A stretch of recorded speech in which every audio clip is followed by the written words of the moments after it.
quorum, is that correct? That's correct. Okay. And Karen, you're okay if we start now? Yes, please. Great. So I'm going to go ahead and call this meeting to order. And I want to request that the clerk read the public comments procedures and the Metro Cable 14 replay statement. Absolutely. If you'll give me just one moment, please. It's not in my binder. Replace statement? The replay statement is but not the clerk's statement. Just go ahead and read the clerk's, the replay. I'll find you the other one. Thank you. This meeting of the Sacramento Metropolitan Cable Television Commission is cablecast live on Metro Cable 14, the local government affairs channel on the Comcast Consolidated Communications and AT&T Uverse cable systems. The live meeting can also be heard free on KUBU Radio 96.5 FM. This meeting is closed captioned and live streamed at metro14live.saccounty.gov and will replay on Saturday, June 4th at 3 p.m. on Metro Cable 14. This meeting can also be viewed at youtube.com/Metro Cable 14. Wonderful. And the public comment procedures? Look at our agenda. If you look on the agenda for in person, sorry. That's okay. We got it. Okay, There's in person. got it. Perfect. Okay. So for in-person comments, speakers will be required to complete and submit a speaker request form to the clerk. The chair will invite each individual to the podium to make a verbal comment. For telephonic public comment, on the day of the meeting, dial 916-875-2500 to make a verbal comment. Follow the prompts for instructions. Refer to the agenda and listen to the live meeting to determine when is the best time to call to be placed in queue for a specific agenda item. Callers may be on hold for an extended period of time and should plan accordingly. When the chair opens public comment for a specific agenda item or off-agenda matter, callers will be transferred from the queue into the meeting to make a verbal comment. Each agenda item queue will remain open until the public comment period is closed for that specific item. For written comments, please feel free to send an email comment to sacmetro@saccounty.gov 24 hours before the meeting. Include a meeting date, an agenda item number, or off-agenda item. Contact information is optional. Mail a comment to 799 G Street, 4th floor, Sacramento, California, 95814, no later than 24 hours before the meeting. Include meeting date, an agenda item number, or off-agenda item. Contact information is optional. Written comments are distributed to members and filed in the record. To view the meeting is recorded and cablecast live on Metro Cable 14 on the Comcast Consolidated Communications and AT&T Uverse cable systems. It is closed captioned for hearing impaired viewers and webcast live at metro14live.saccounty.gov. There will be a broadcast of this meeting on Sunday, June 4th, 2022 at 3 p.m. For meeting materials, the online version of the agenda and associated material is available at sacmetrocable.tv.com. Some documents may not be posted online because of the size or format, maps, site plans, and renderings. Contact the administration office at area code 916-874-6661 to obtain a copy of the documents. For accommodations, if there is a need for an accommodation pursuant to Americans with Disabilities Act, medical reasons, or for other needs, please contact the clerk of the board by telephone number 916-874-5411, voice nca.relayservices 711 for the hearing impaired, or sacmetro@saccounty.gov 24 hours prior to the meeting. Great, thank you so much. That's a lot of info for the zero public comments we usually get, but appreciate it.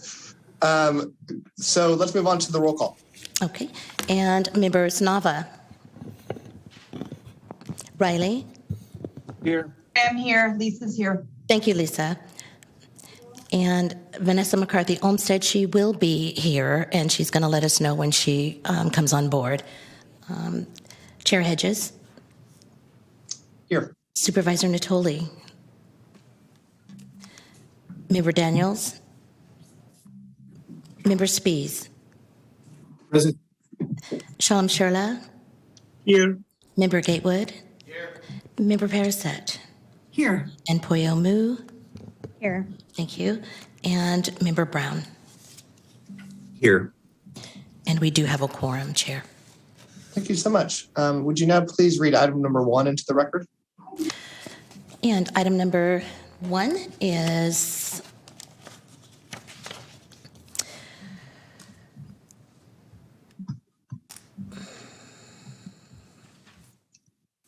I've got, Karen, I apologize. I have item number 1 listed as a conference call with legal. Is it closed? It's Closed actually a session. closed session item, and I believe, Josh?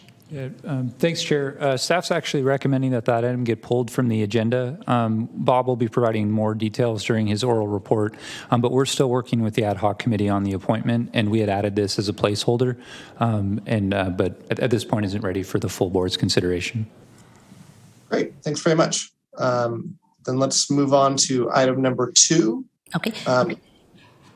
Clerk, can you read that into the record? Absolutely. Agenda item number 2 is to adopt a resolution number 2022-005, authorizing the Sacramento Metropolitan Cable Television Commission Board to remote teleconference meetings for the period of June 2nd, 2022 through July 2nd, 2022, pursuant to the Ralph M. Brown Act.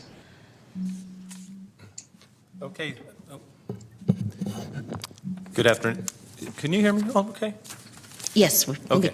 It sounds a little different here. But anyway, I'm Bob Davison, the Executive Director. So good afternoon, everybody. And this first item is just the necessary resolution required by state law in order to conduct the via teleconference. Today's meeting is a hybrid meeting, so we have some people in the chambers and others are participating via electronic means, and for that, we do need to adopt this resolution. Josh Nelson, is there anything you want to add to that?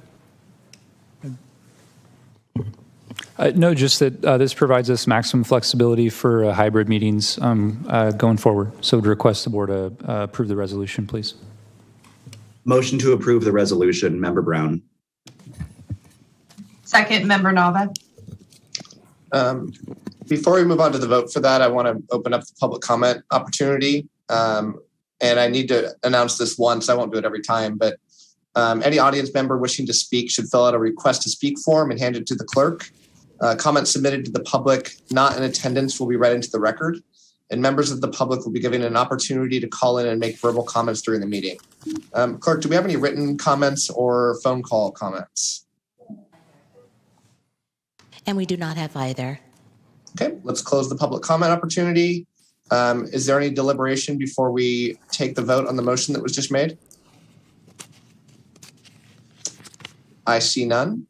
Clerk, would you please take a roll for this vote and a motion to adopt resolution number 2021-005, authorizing the Sacramento Metro Cable Television Commission Board to remote teleconference meetings for the period of June 2nd, 2022 through June 2nd, 2022, pursuant to the Ralph M. Brown Act.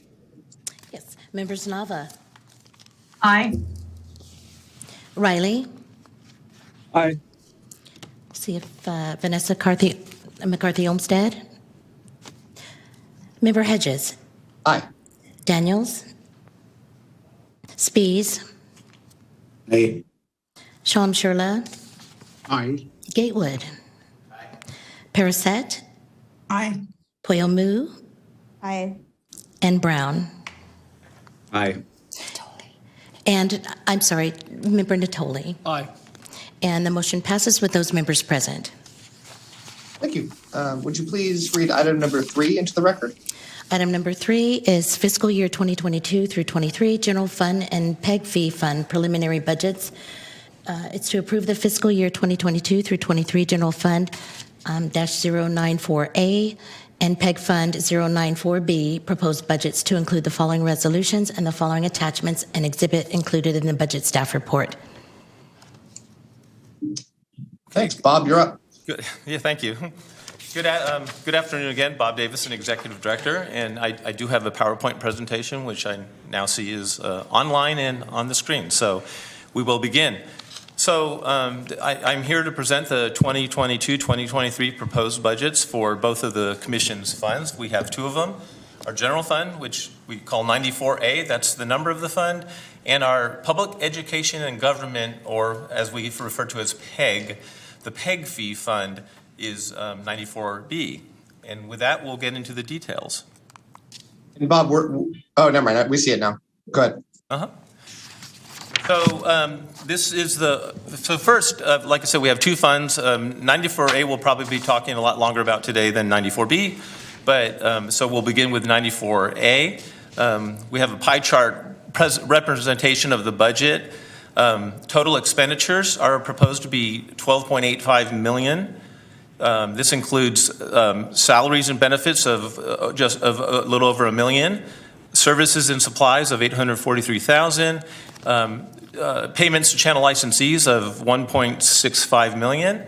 The fiscal year 22-23 revenue distribution, $8.67 million. That's the next year's revenue distribution, the 22-23, and then the $583,000 is other category. It includes the $500,000 a year that we're providing to pay down the pension liability of the commission, and then also the other than post-employment benefits trust that we participate in, which makes up the bulk of the remainder of that amount. So with that, I'll go to the next slide. So first, we have our administration and regulation component. This is the administration arm of the commission. Karen Liu and her staff. We have Mary Anna Cleto, who is here in the audience, as well as we have a new office assistant as well, Brenda, who's also in the audience. Anyway, the admin portion of the Cable Commission administers the cable state franchises in Sacramento County, assists customers in resolving customer complaints, funds, supports the operations of the 6 PEG channels, collects and helps distribute the franchise fees to the 7 member agencies, and collects and distributes the PEG fee revenue to the PEG for the PEG projects. This year, we usually have a call for funding, and we come to this budget meeting with all the PEG projects.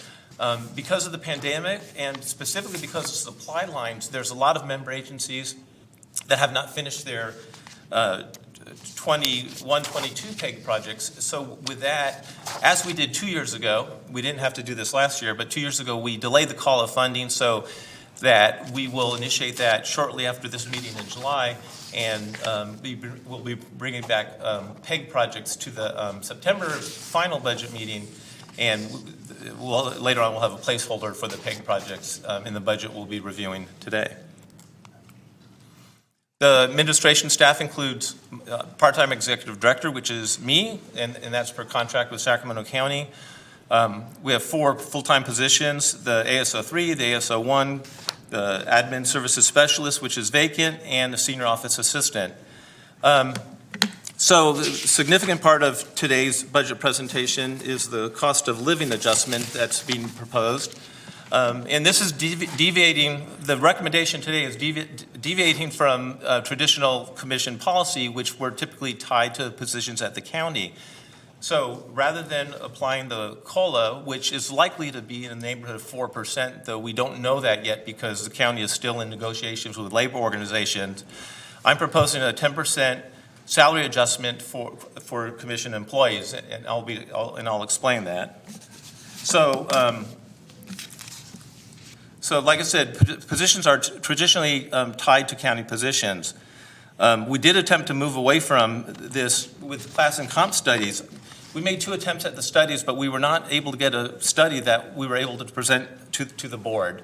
So we were making a 3rd attempt to get that study, and that was right when the pandemic hit. And unfortunately, that was not the time to be doing such a study. It made it very difficult, so we had to put that study on hold. We do have money recommended in this year's budget to reinitiate that study, but the timing of that study won't be, it'll take a while before results get to the board. And we're facing some issues where I think that we need to do something a little bit more than the normal COLA. So, so that being said, I'm recommending the salary adjustment higher than the 4%, but we will not know until the labor agreements are finalized. So first of all, currently we're experiencing hiring and retention issues. First of all, there's traditional issues for the commission. The commission is unique. We're small staffed. we do this cable work that not a lot of people know about. So normal recruitments aren't always easy for the Cable Commission. So we're already starting from a place where we have to do a lot of reaching out and explaining to get people interested in working for the Cable Commission. So right now, we're trying to hire many positions, and we're experiencing extreme difficulty in hiring to fill these positions. We have a full-time production coordinator position. If you remember, Doug Bigham departed. We talked about that at the last meeting, and we're trying to fill that position, and we're having problems attracting qualified candidates. In addition, the administrative positions, office assistants have been difficult to bring on and retain over the years. So we have kind of a revolving door that we would like to help fix. Also, during the pandemic, has been attrition with our part-time production assistants. And right now, I think we're down to 2 production assistants, which are really important for getting all the meetings on Metro Cable. We're trying to fill these positions right now, and we have several offers out and we've made several offers to qualified candidates. Many of those candidates have declined our offers and have taken positions elsewhere, maybe higher salaried positions. And also, we're seeing less qualified applicants for these positions, as well as the production director position. So we're having hiring issues now. But we've also have issues with retention. Being so small and being so unique, when one person leaves the organization, it really provides a stress on the organization. Everybody needs to fill in for that person. We still need to make sure that the commission operates like the commission should operate, that Metro Cable is seamless. Yet, that requires everybody to pitch in to help, which, everybody is willing to do. But when you combine that with difficulties in hiring, it does place a stress on commission staff. So it takes a while until you could get somebody in to replace. And then with that, like I said, because we have so little positions, when you have somebody walking out the door with institutional knowledge, it also takes sometimes years in order for that person to be brought up to speed. So with that, I don't want to wait for the results of a study. I know we have an issue to deal with right now, and I'm not trying to propose something way out of the box, that's just not supportable. But I know we're experiencing these issues right now, and I don't want to wait a year until we have the results of a study to make a recommendation. So to help mitigate the situation, I'm recommending a 10% salary adjustment. It would apply to all commission staff. Future adjustments will still be tied to the county unless until a time that we bring in the results of a study that we can actually move away from that tie and basically stay with the results of that study. So anyway, that's my presentation for the COLA part of this presentation, but I still have a lot more to talk about, so I'll move on. Mr. Chair, this is Director Antoli. I'd like to ask a question while we're on this point. Of course. Good. Thanks, Matt. Bob, so you mentioned the difficulties in doing the study during the COVID period. So it seems to me that with us, and I think many of the points you highlighted as justification for what you're proposing make good sense. I guess I'm really curious, though, about embarking on the study in a fashion that would allow the uniqueness of both the positions and how they may or may not be tied to the county. And so I'm curious, what sort of time frame do you envision, and maybe you said that and I didn't hear you a moment ago, but of getting something back? And again, I know obviously your retirement is pending as well, but so who's going to carry this forward? Who's going to see to it that this commission, certainly in overseeing, the various aspects of the budget, but as it relates to that in particular, to our Cable Commission staff and those that oversee, the Channel 14, Metro Cable, and all the various aspects. Because again, we have much interface with public entities that rely on those broadcasts and the all that goes with making sure behind the scenes that they're available to the public, because again, that's the public's invitation to attend this meeting and any other meeting, and their participation, I think, interest is very, very important, and we've done a lot to, I think, build certainly the respect within the community. Folks know they can turn to Channel 14. They certainly, if they have an issue, they can call staff as it relates to some of the service providers provide the cable and communication services. But I guess my essence of my question is, how soon do you think that could be done? Because again, if it has to wait till budget next year, then that may be too long. And I think the job market we're in reflects some of the recommendations here, but also I think the need to make sure that our staffing and the assignment of those responsibilities reflects, again, I have very scant knowledge of the way the ASOs and specialists are qualified in the county. That may go over a host of various categories as it relates to people's employment with the County of Sacramento and maybe agencies that are in some way tied. But I would just say that what you have said, and I would have said it without you saying it, that I think there's a uniqueness that relates to the positions with the commission, and that we need to be competitive. And if we're not, then I think it's going to interfere with the public's ability, one, to interface on those broadcasts, but also our ability to deliver, as we have for so many years now, on good quality broadcasting, the upgrades that are necessary at the sites that we do broadcast from, having the support and the equipment, but you got to have the personnel to operate that. So my question is, how soon do you think you can have that study before this commission? Thank you, Mr. Natoli. That's a great question, and you're right. September will be my last meeting, and I'm sure we cannot have the results back. I would like to initiate that study in the time when I'm here. So I need to be respectful of the Commission ASO, because there's just multiple things, and being small that we have to figure out, like doing it during the call for funding is difficult, just because there's so much attention is needed. But I do want to work with staff, between now and September to make sure we can get that study initiated. And I'm hoping it's a study that we can bring home before the next budget meeting, which will be the next time we're talking about this. Could you engage personnel services with County of Sacramento to assist? I assume that, there may be in-house staff that could do this, or you would have a firm that could do this. Obviously, you need to have a budgeted amount to perform the tasks, the desk audits, the interviews, the comparables, whatever else goes into all that. But it seems to me that, again, without putting, any undue additional workload on, again, a very small staff, I would hope that we could, call upon either the county and or others to assist us in this regard, at least getting the, and maybe Josh could assist. I mean, obviously he has a legal counsel, but certainly if we need to put together some sort of a procurement, I can't imagine it's going to be tens of thousands of dollars. It's going to cost some, but I would imagine a study would be $30,000 to $40,000. I think we can use the county to help, and I think we can bring in consultants. So I think we need to look for the combination. Both Karen and I have been involved in the past studies, and even though we tried to be upfront about some of the complications, the first one was a little frustrating because we were so upfront with the challenges that we thought that the firm would be able to bring it home, and it was quite disappointing.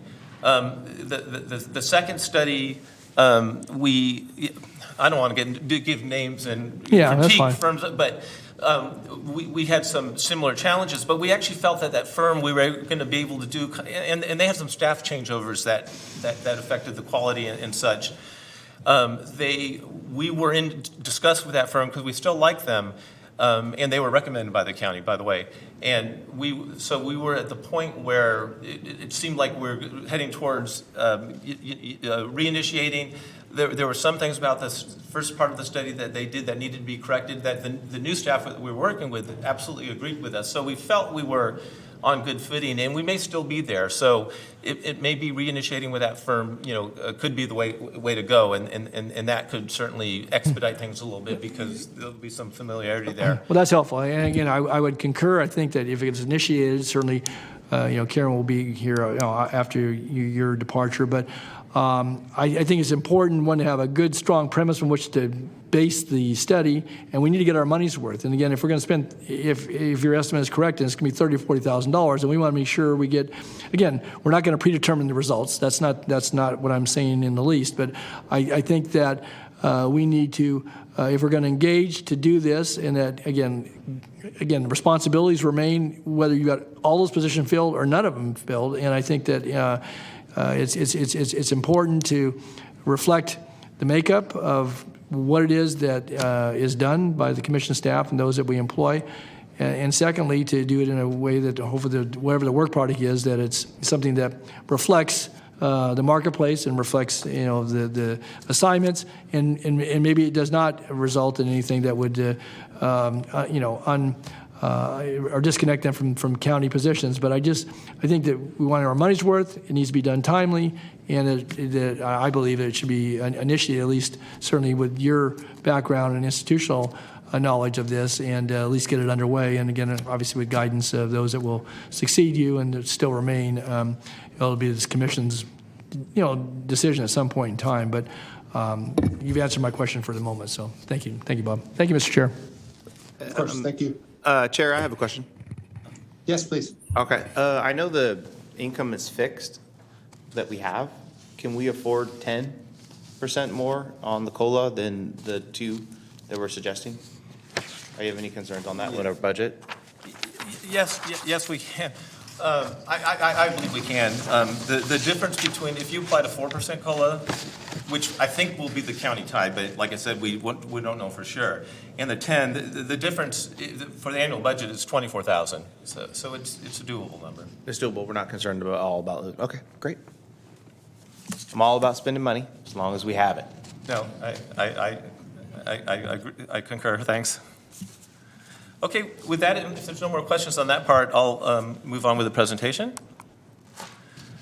So here's some highlights of the general fund. Salaries, wages, and benefits, including the COLA, a little over $1 million. The CalPERS cert,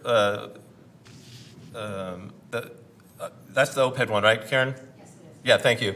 It's $69,000. Pension liability, $500. I know I went through some of these numbers already. Closed captioning, $100,000.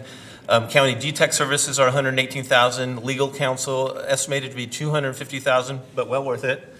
And other professional services, including the payment to the county for the executive director, getting audits done, and the various other, that would actually include the study we just talked about, $188,000. Okay, with that, closed captioning is the second component we'd like to talk about. A new vendor was brought in 2019-20. Many of your board members probably remember we went through a selection process. They have been a really awesome firm to work with, and the quality of captioning has significantly improved on Metro Cable since we've hired them. So we're recommending the continuation of their contract. Just so you know, in 2021, out of 365 meetings recorded, 311 of those meetings were closed captions. Really, it's only SAC Fire and SAC Schools that aren't closed captioned for various technical reasons and reasons that maybe relate to those agencies. But we like to caption as many meetings as we can. I think the board will remember also is that we recently have gone regional transit up and running with captioning, and I think that has been working out well on regional transit meetings. So with that, this slide just shows the stats. Some of them I just shared. One thing is interesting is in 2020 we captioned about 89% of meeting hours, and that went down to about 86% in 2021. And the only reason for that is because there have been a lot of school board meetings, and because of the fact that we don't capture school board meetings, the stats went down a little bit just because of the percent school board meetings to the relationship of the other meetings, produced that change. But we are captioning the same meetings that we have been captioning.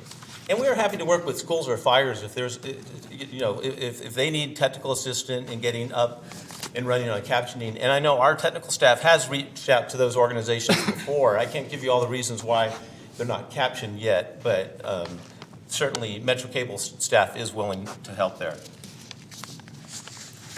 And that brings me to component 3, which is Metro Cable. which, as you know, provides gavel-to-gavel coverage to meetings held by the commission and the member agencies. Staff continues to be instrumental in assisting the cable casting of meetings in the various formats as the pandemic continues. And I really want to thank Kristen Riggs and her staff, Kevin Benyon and Dallin Twenson, and their production assistants. Did I forget somebody? No, because we have an unfilled position. Thank you.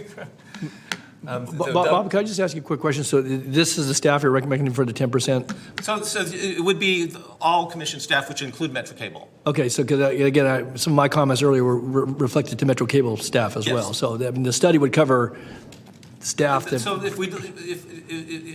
yes, the study would cover Metro Cable staff. Okay, as well as Karen's position. Okay, I want to be sure I wasn't clear as you were going through that. I was clear in my mind, but I wanted to be sure it would cover all those positions, and they're also covered in your recommendation for 10%. Yes. Okay, thank you. Thank you, Mr. Chair. Sorry. So anyway, I just want a shout out for cable casting meetings during the pandemic, especially with declining staffing and such, is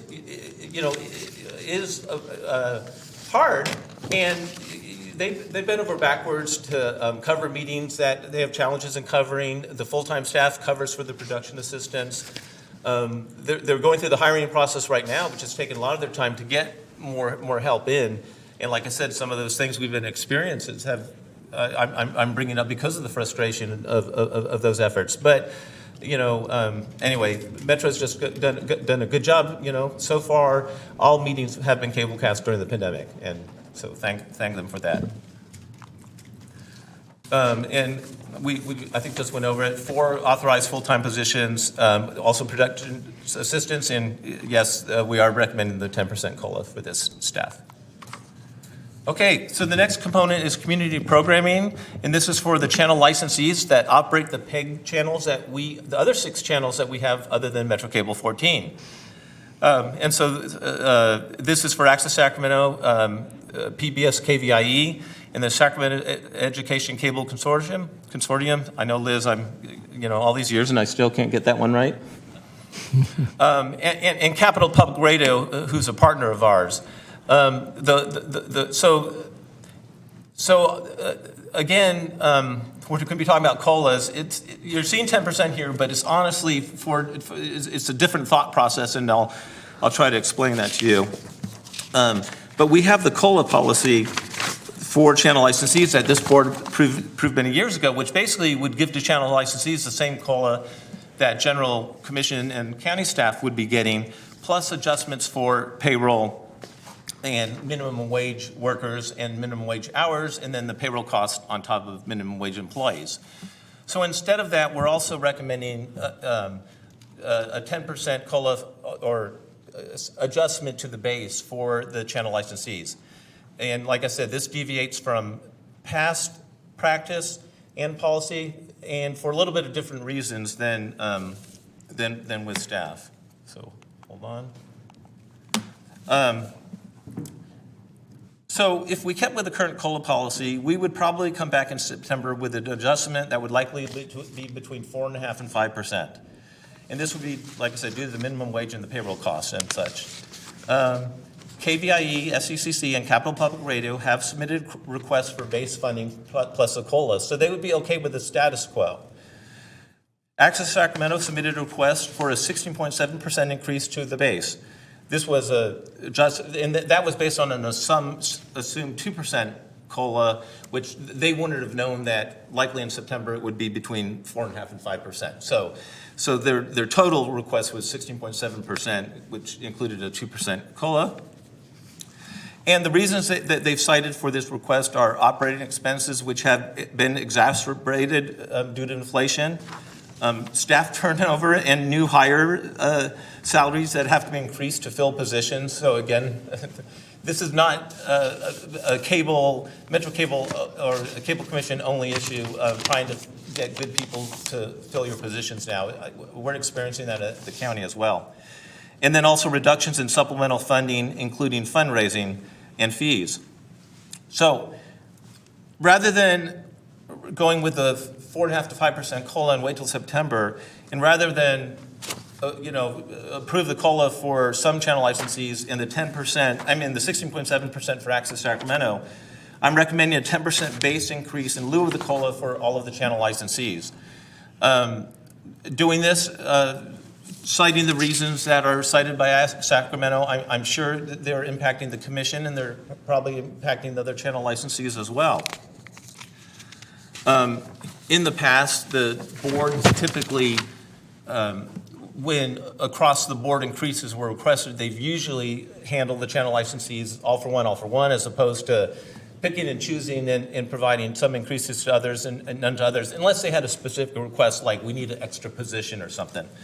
So, with that, I'm recommending 10% for all rather than the 16.7% that Access is asking for. The reason I'm not recommending the full 16.7% for Access, while we're all experiencing these challenges, I would agree that they're experiencing these challenges as well. But also too, like for example, fundraising and other revenue other than the cable revenue that comes to Access Sacramento. Pre-pandemic, they were getting more than $100,000 a year in this other revenue. Last year's actual showed that number reduced to $32,000. It probably makes sense that during the pandemic that number was low because less people using the fee-driven items that Access Sacramento has, and probably fundraising was more difficult. However, we're during this part of the pandemic, things are opening up and coming back, and I would hope that part of Access Sacramento budgets will be increased, and won't be as low as $32,000. So I think a more fair and reasonable approach is to provide some relief, but not the entire amount, and to be consistent with all the licensees. So with that, I'm recommending the across the board 10% rather than the COLA policy. And just, it'll probably be asked, the cost of providing the 10% COLA over, say, a 5% COLA, if that's what we come back with in September, which I think is a pretty close number, that cost would be $75,000. And again, I think the commission budget can support that. Can we make some comments here? Sure. Oh. Yeah, please do. Okay, thank you. I totally appreciate, and I guess I should have risen my hand. I see that Ryan did that. I appreciate, Bob, where you're coming from on the equity of the COLA, and I appreciate you going above on the COLA increases.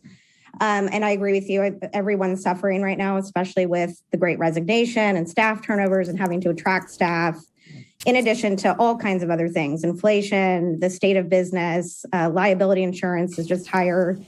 Everything, the cost of doing business is harder. That being said, while the equitable COLAs are appreciated, each of the licensees are not necessarily equal. Access SAC has a much harder time bringing in revenue sources and doesn't have built-in larger revenue sources like some of the others, like KVIE and Capital Public Radio. There is federal, national programming, federal funding that they get, and Access SAC doesn't have that. And that being said, all of Access SAC's programming is Sac County. It covers all of the community events, scouts, AAPI festivals, football games, all the things that all of the commission members' constituents care about. So I think it behooves us to revisit that with Access SAC and consider the funding requests they're asking for. Also, that being said, Access SAC also is a career training hub. There's many people that have come out of Access SAC that are now working for Sac Republic, that are working for Sacramento Kings, that are working for organizations and businesses we care about in this region. And I would like to see the 16% ask honored. I might have a few other comments, but those are my initial ones. Thank you. Member Brown, did you have a comment? Yes, I did. Thank you. So I actually am not going to waste time because Sarah expressed a lot of my feelings almost exactly on the dot.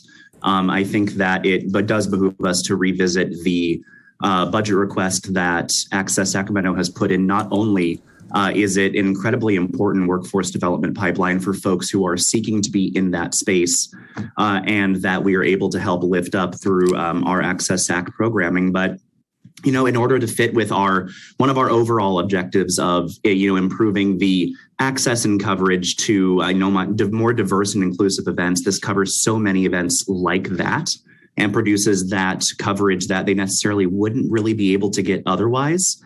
And like Sarah said, it is not an immense ask, even though I know consistency is important. But I did some quick back of the napkin math, and the difference between what we're proposing to fund them with and what they're requesting for full funding is a hair over $46,000, which represents about a 6.5% increase, including the 2% COLA increase, if that were to be included as well. I don't think that's a lot of money to ensure that Access Sacramento has the ability to fully fund their operations moving forward. It's extremely important. It provides access to folks that wouldn't necessarily have it. And they don't have a lot of other funding sources. That loss in fundraising represents a significant dent in their budget. And that's money they had to backfill from somewhere. And so just because they may recover in fundraising moving forward, they're not necessarily going to be able to do that as rapidly as other larger and better staffed and more visible agencies, or rather broadcast groups. And I think that we should strongly reconsider meeting their full budget request. Member Riley, do you have a comment? Yeah, I'll be very brief. I just wanted to say that, I agree with what Member Brown and Member Poyle-Move said. I don't think would be a large financial dent in our budget, and it would really meet the needs of the community. So I would just agree with their comments. Thank you. Are there any other comments on this specific discussion point? Mr. Chair. At the moment? Yes, please. Yeah. Question for Bob. So, Bob, your recommendation was bringing forth a 10% increase in base, which would then get built in year over year for all of the grantees.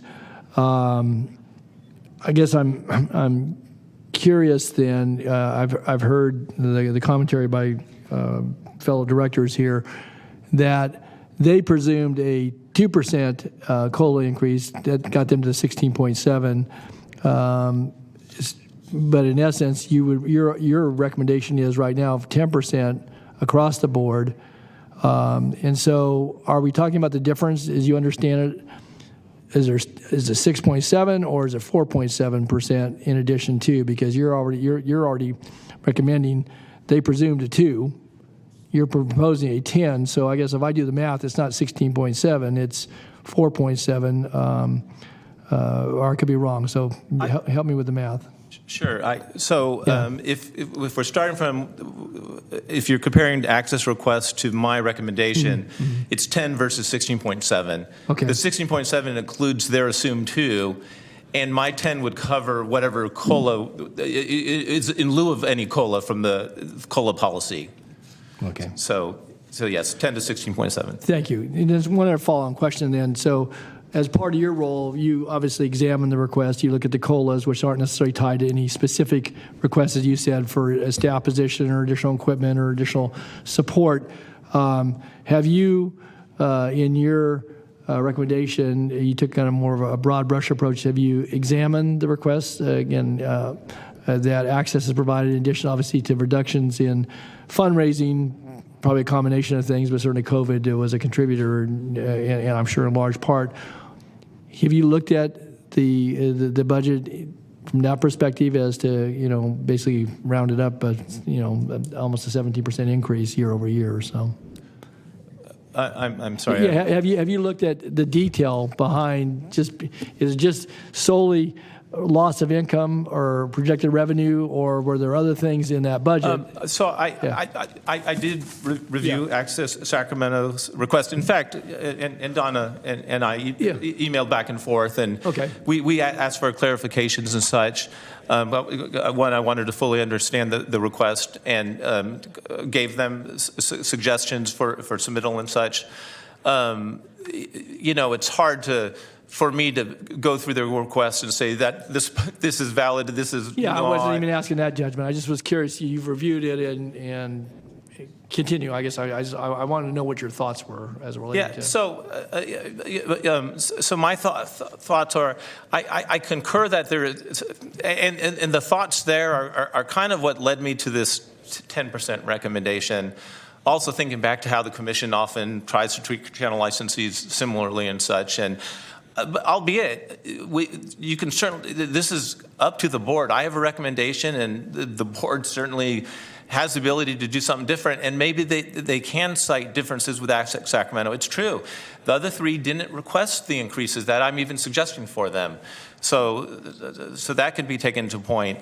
Access Sacramento does discuss the same issue we're dealing with, is that they have to pay people more to hire them now because they can't fill positions like we can't. So I get that. They may have some savings from unfilled positions. I know that we do in our budget, but that wouldn't be sustainable year to year. And another reason for the staff COLA is that inflation is just off the charts now. I think everybody knows that. I checked, because I know that sometimes, like the county formulas, we give 2 to 4%, but whatever the CPI is. Well, the CPI in that time period was 9.4%. So, that 9.4% is probably impacting Access Sacramento in different parts of their budget. I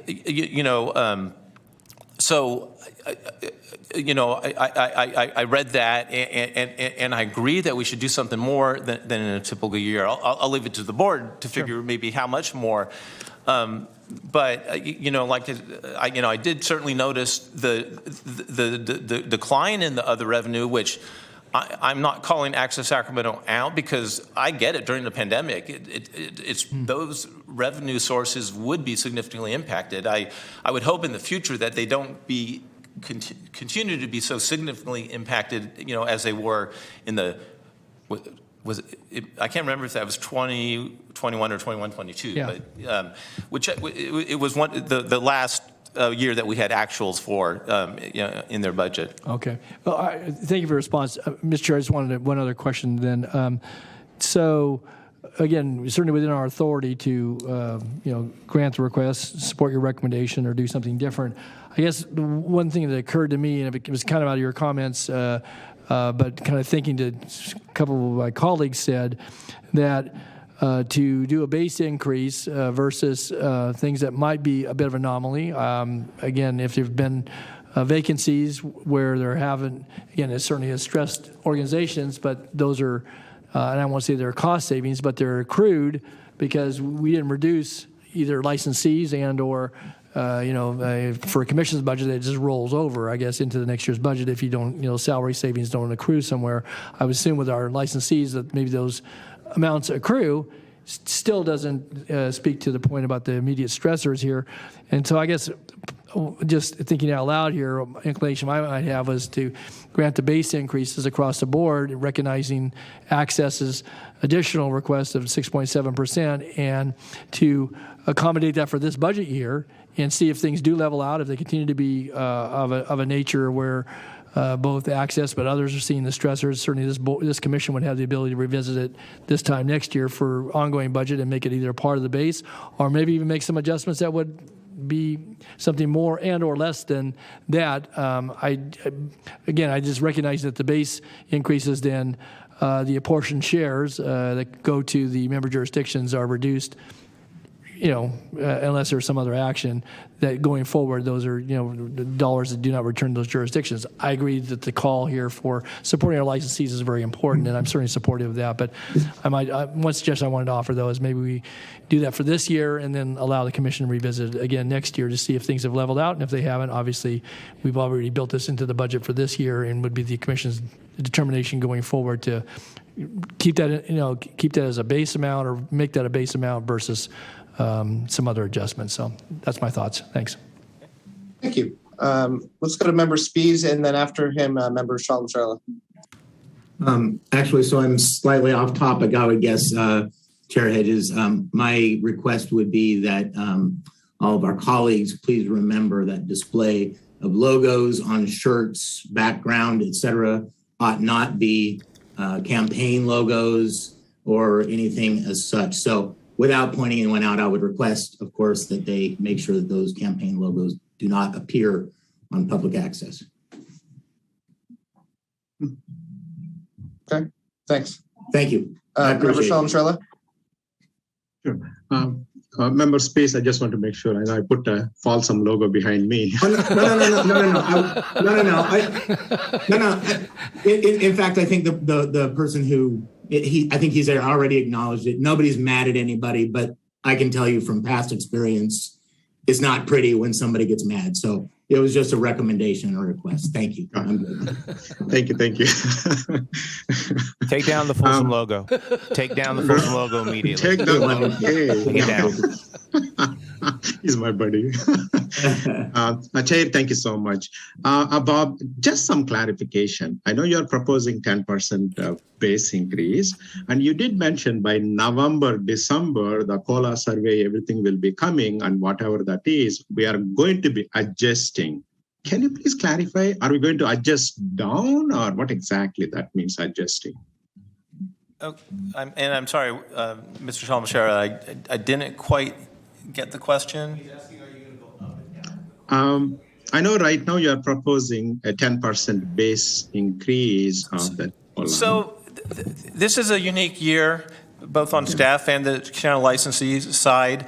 I would expect that next year, unless we have the results of the study on the staff side, and depending upon the economy and the requests and such, that we would go back to the channel licensee policy and that we would recommend a COLA consistent with inflation plus the minimum wage increases and the payroll costs associated with the minimum wage increases. I would think that next year's budget, sitting here now not knowing what we're facing a year from now, would be more that it's actually the policies there is to kind of prevent this type of discussion.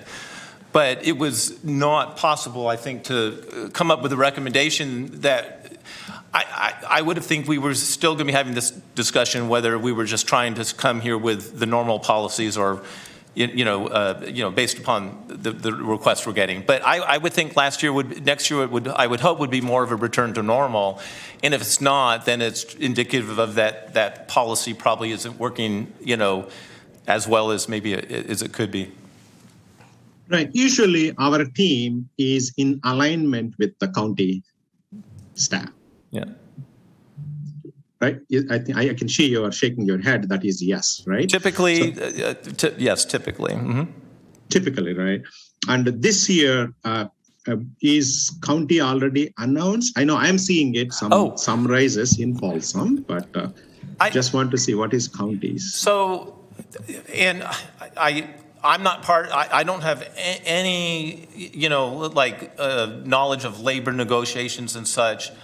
I understand that maybe a few organizations have come to agreement, but a lot have not. So there could be things about, what's going to come forward from the county that we don't know. Typically, if you look at the past, when they come up with a general COLA, which is say, 2 to 4%, but based on CPI, for example, they typically have that apply to, many organizations. I have heard that maybe a few organizations have come in and that the recommended COLA for this year is 4%. But I can't, like I said, I don't have any specific knowledge and certainly, don't want to give anybody the impression that I know what's going on in labor negotiations because I don't. Got it. Thank you so much. I think I'm on the same lines, what you just now said. Quite a few organizations or whatever that I came to know is it's probably little bit higher than normal COLA. But since this is a typical year, do we really want to put the all 10% to base, or we can announce that split that 10% as a 4% COLA to base, maybe 6% temporary raise. I'm just brainstorming here. It's important. We have to wisely use the funds. It's not that we are going to cut down to the member agencies. I just want to give a a thought one more time rather than we just go ahead with the one recommendation. And that's what Bob is, mentioning as well. He's making a recommendation, but we as a members can see whether accept or alter or decline. So I'm in that mindset. I just want to give a thought to our friends, member friends here. We can go with a normal way of COLA increase of 3 to 4%, and the remaining to set the remaining this temporarily the hardships with some temporary increase. That's my thought at this point. And I'm with okay. I fully don't understand Access Sacramento. That's why I'm paying close attention to every member who is speaking. Thank you, Member Shalom Sharla. Bob, I've got a question real quick on this topic. Yeah. Can you recall any times in our history that you can remember where we've given an unequal amount to different channel licensees? There were times where certain channel licensees came with a certain request, like to add, like for example, and I'm not calling SECC out, but I think I remember one time they wanted to add a position. With that, it was kind of a permanent base adjustment. Before that, why we have the Access Sacramento base like separated with the different line items like Hometown TV and Game of the Week is because they made base increase requests to the commission board for specific things like we're going to come in with a new program and we want Game of the Week, which, by the way, I'm glad that was all done because the Game of the Week is great. So that was a significant base increase for Access Sacramento, but with a significant project associated with it. So yes, I would say more often than not, we're applying the same base increase to all the channel licensees across the board. But yes, there are times where certain channel licensees will come in and make a specific request for a base increase. Thank you. Just a comment is, I'm kind of open to all sides of this. I find myself a little bit leaning towards what Member Natoli has suggested.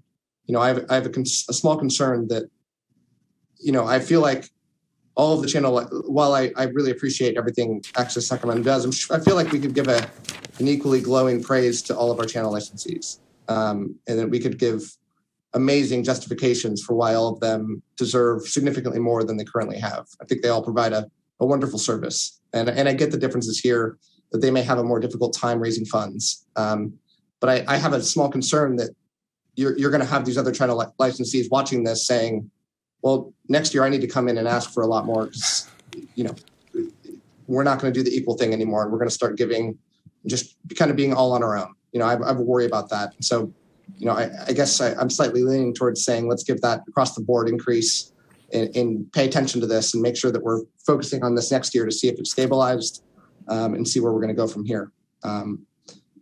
Now, with that said, Bob, I think there's more to your report, or is that the remainder of it? Correct. Is there any other board members that wanted to speak now? Well, Chair Hedges? Actually, I want to say one more thing. Please. I think, unfortunately, some of these, it's apples and oranges with some of this stuff. And maybe the policy does need to be revisited. And yes, that does open us up to having to consider other asks, but we should have all of the information in front of us every year about why asks are being made. And I know Access Sac submitted that. And I believe Donna's there to report on it if she is able to at some point with the public comment. She can go over her report. But they're not the same. You can't pay entities the same that are not the same. I mean, they don't have the same revenue sources. They don't have federal dollars. They don't have national programming. And all of the programs that they cover in the Sacramento region are 100% covered by Access Sac. I mean, all 120 minutes of a game, for example, not 2 minutes on a program. So I just want that to be considered and for the board to think about that. Thank you. Are there any more comments on this specific issue? And please keep in mind that you're more than free to chime in at any point in this discussion on this issue. This doesn't prevent you from mentioning anything later. So Chair Hedges, I mean, if nobody else wants to speak now, I'll continue on. I'll try to expedite the rest of the presentation because real quick, I do see that Member Spees has his hand up, but that could have been before.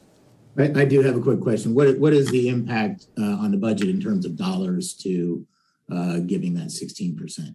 How much more does it take? And is there any budget to accommodate it?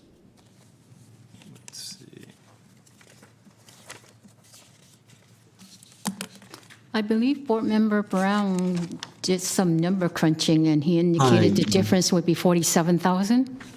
Yes, it'd be $46,682 to meet their full request.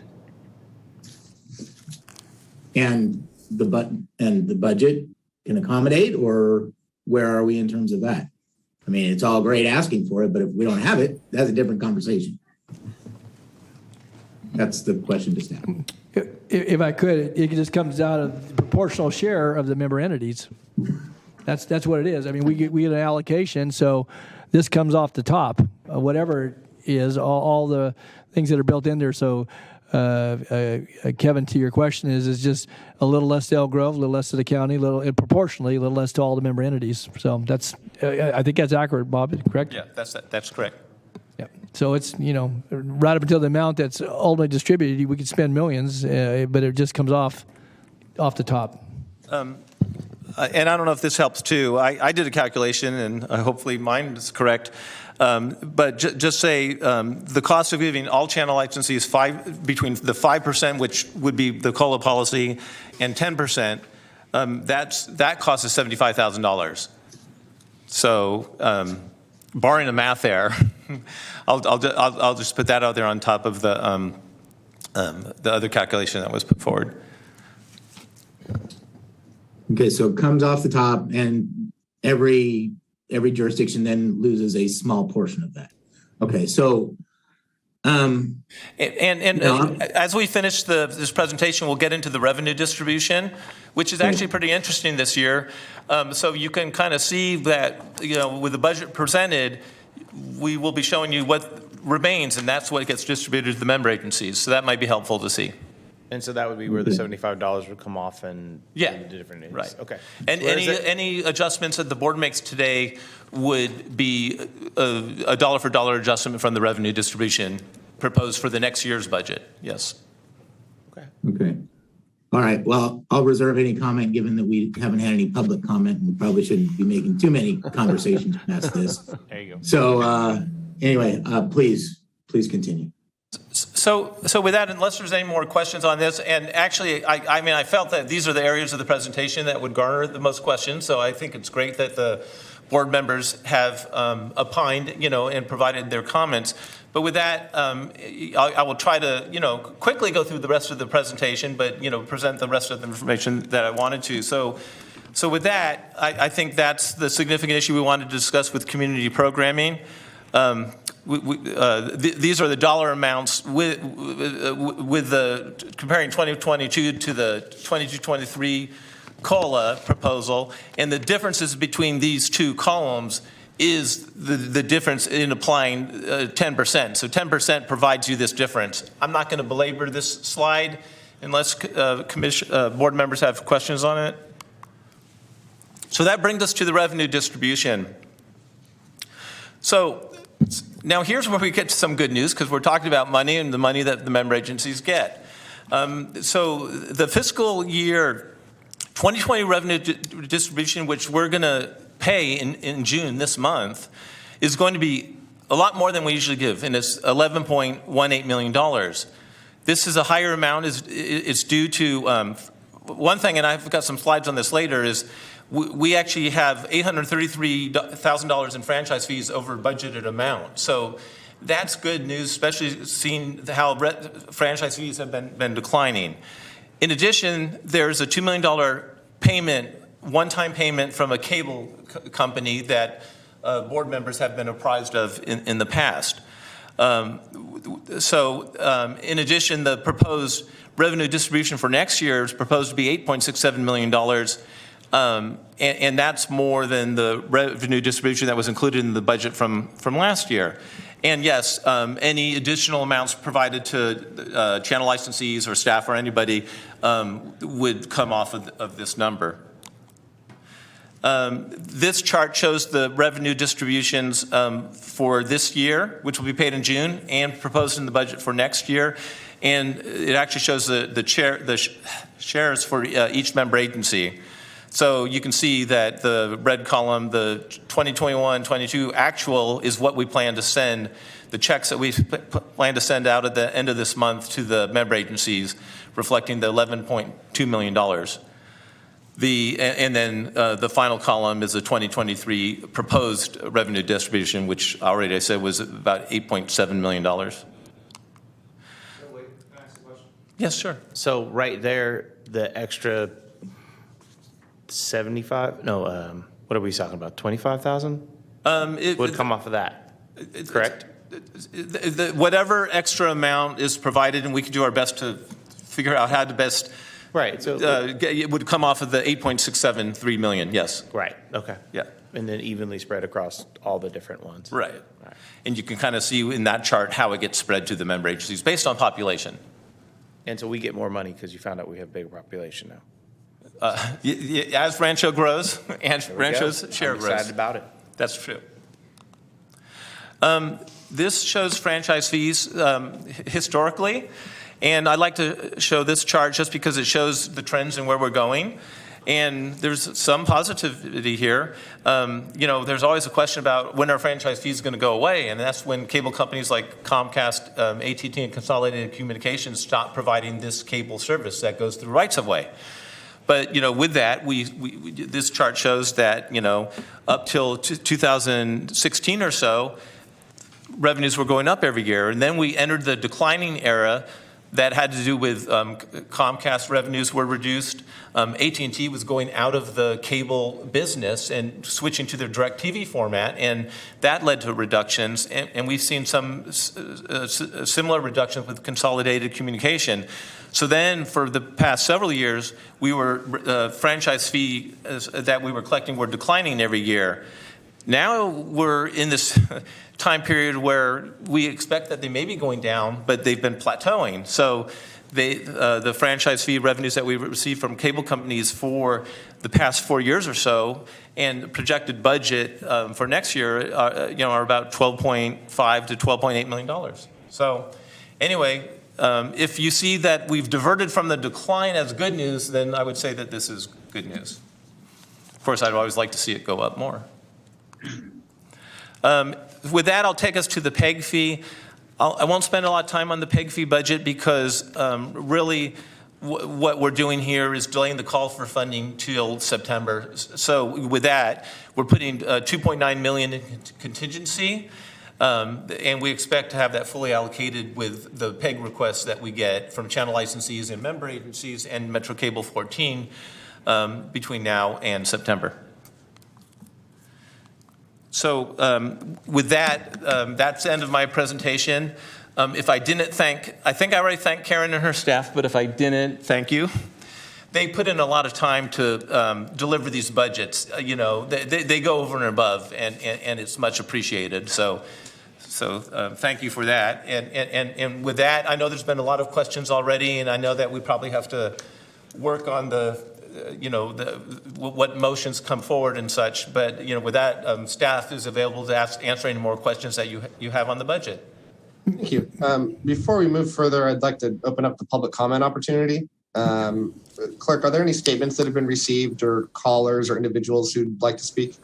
Well, we do have individuals in chambers. There are 3 representatives from the channel licensee representatives from 2 different agencies here in chambers. Okay. So should we already? Yes, let's move to that now. If we could have Bob Smith from Access Sacramento.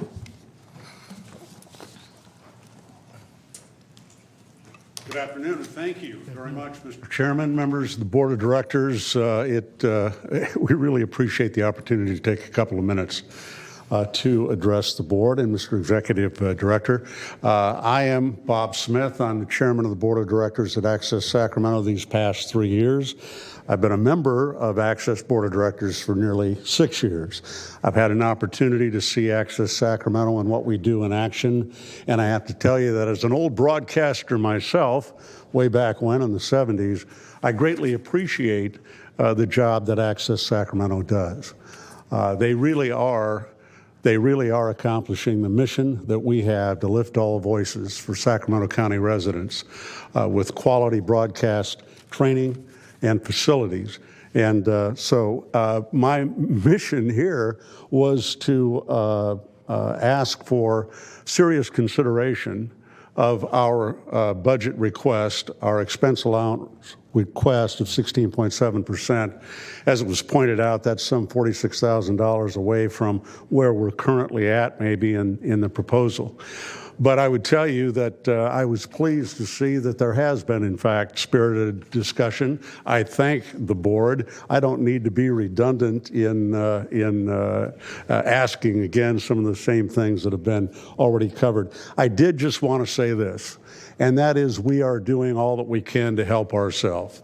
Recently, this past year, we hired a new executive director. You've come to know Donna Giroux from Vermont, very knowledgeable, very experienced administrator in public access broadcasting. She is doing, in my view, a wonderful job of managing and operating Access Sacramento, and that includes from a fiscal responsibility standpoint. I think we're running lean and mean. I would tell you that we have every intention this next fiscal of helping ourselves. We expect our revenues to go back to pre-pandemic levels. We're going to get there. We've budgeted $90,000 where we only, as Bob pointed out, were able to bring in $32,000 this past year. We expect to get back to 90. But even with that, we have this gap, and it is a significant one for us. $46,000 is a big hole for us. And so we greatly appreciate your consideration, and thank you so much. Thanks, Bob. Okay. Chair, and next we have Donna Giroux from Access Sacramento.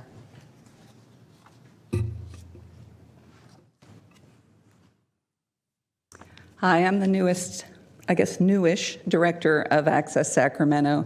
I was hired when Gary Martin retired. Thank you. I've spoken to many of the commissioners recently.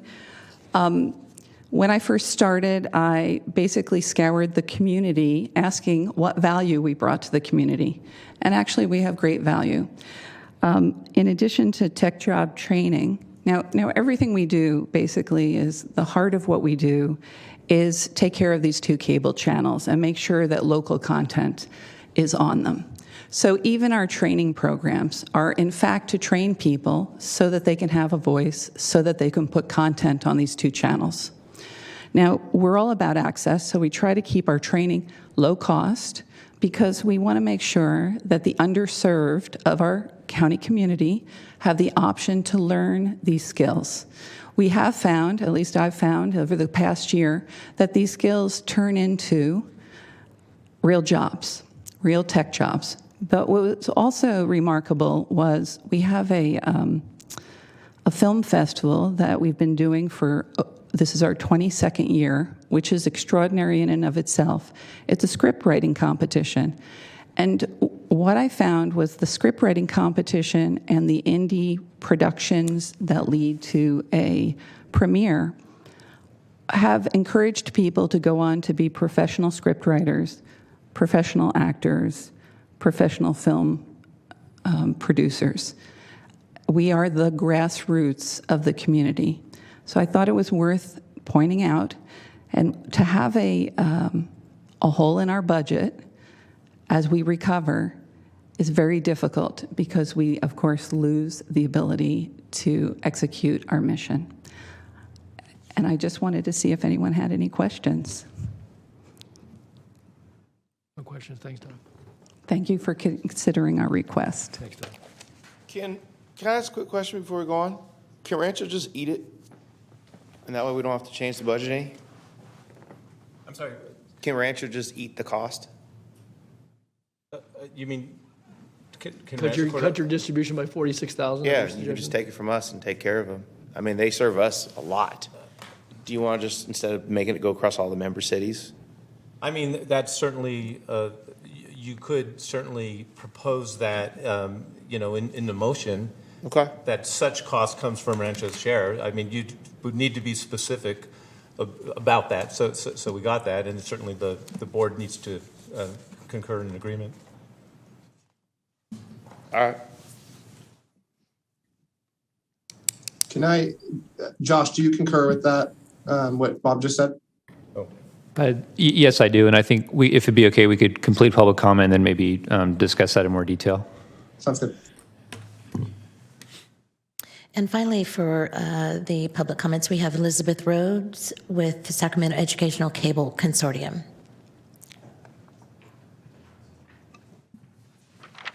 Good afternoon, Liz Rhodes with SECC. It's kind of hard to figure out who I'm supposed to be looking at. So You got the I can see the guy. He's the boss. Anyway, hey, it's great to be back in bigger than life person. hedges over there. I know, that's a little intimidating, Say bigger than actually. life. Yeah. Anyway, first, thank you so much for all the support you've given us. I'll tell you this, last 2 years been quite a ride. And we're very proud of what we've been able to accomplish. And we're very grateful for what you've given us. I would like to say, though, that in terms of this whole budget conversation, it's always so difficult in that as we've been through it, and I've been through this, I'm not going to say how many years, but it's been a long time. SEC tries very hard to go along with the guidance that we're given by your staff. So when we put our budget together, and I'm trying to be real careful how I phrase this, is yes, where we have pivoted and there's a lot of things new and different that we're doing this year, there's a lot of things we're not doing because we didn't have the funds to do it. We didn't come back and ask you for those because you've always been very fair with us in the past in terms of how you've put things out. So I think Chairman Hedges, you made a very good point. Does this create a situation for all the grantees where we say, oh, it's an open field and let's just go and ask for more because we've taken cuts? And I just have to say I'm a little troubled by that. But I do respect whatever your decisions are. And I will just say that the budget you received from us was based upon not what we wanted to do, not maintaining everything that we've done in the past, because that's not reasonable. You know, it's our insurance, like everybody else, has gone up. There's equipment that we didn't buy and that we're not going to purchase that we could really use, and I'll get into that in our later report to you when we do our licensee update, is because it's not there. It's not realistic for us to move forward in that direction. And every year we always look at what did we do well, what could we do better, and what can we just kind of move out. So I would say that I really appreciate your action in the past where you've treated everybody equally.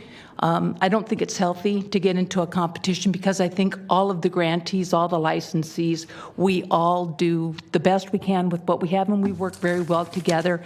And I think we're very cognizant of each other in terms of not duplicating efforts. And I think that's something that is really spectacular about Sacramento. And it's something that I truly appreciate. So having said that, like I said, I really just want to say, you guys, you're the hero of our hearts. Without you, we would not be able to do the things that we have. So we appreciate any and all support that you give. It's not just the financial end. A lot of you have been out and visited our facilities and seen what our students can do. And we love them dearly. They have done some tremendous things over these past 2 years. We are so impressed what they've done, and it's because of your support, financially as well as being out there and being visible with them. So thank you. Clerk, is that the end of our public comment? Yes, that is. Great. I'll turn this over to board deliberation and direction. Chair, would it be okay if I just clarify our discussion about the distribution? Yes. Yeah, I had an opportunity just to double check the JPA agreement to confirm Bob and I's thoughts on that. And unfortunately, the JPA agreement actually mandates that distributions are made on a per per capita basis to member agencies. So I do not believe that this board would have the ability to modify those distributions. However, if the board wished to move forward as proposed by Director Gatewood, we could make that motion and just require that the city of Rancho Cordova concur. And if their city council concurred with that distribution, it would be permissible. Okay. Mr. Chair? Yes, go ahead, Member Natoli. Yeah, if I could, and certainly appreciate colleague Gatewood, his suggestion. I guess I wanted to maybe offer a thought after having heard certainly from two of the licensees here today. And I think we all recognize the extraordinary, I think, stressors just in life generally, but certainly in trying to continue programming with regards, obviously, to what we do here at the Cable Commission and all the various support that goes into that. One thing that, looking at the numbers, and I think it was important to note, certainly the one-time revenues that were received because of obviously some an ongoing, I guess, a settlement of an ongoing matter. So what I would like to offer is that, certainly in light of that, and those revenues are precious to the municipalities and the jurisdictions that receive them. Obviously, they fund general support for cities and county. But I think in light of certainly the request here, and I guess what want part of my comments is to get a firm number, is that I'd be supportive of a 10% base, and then but also a 5%.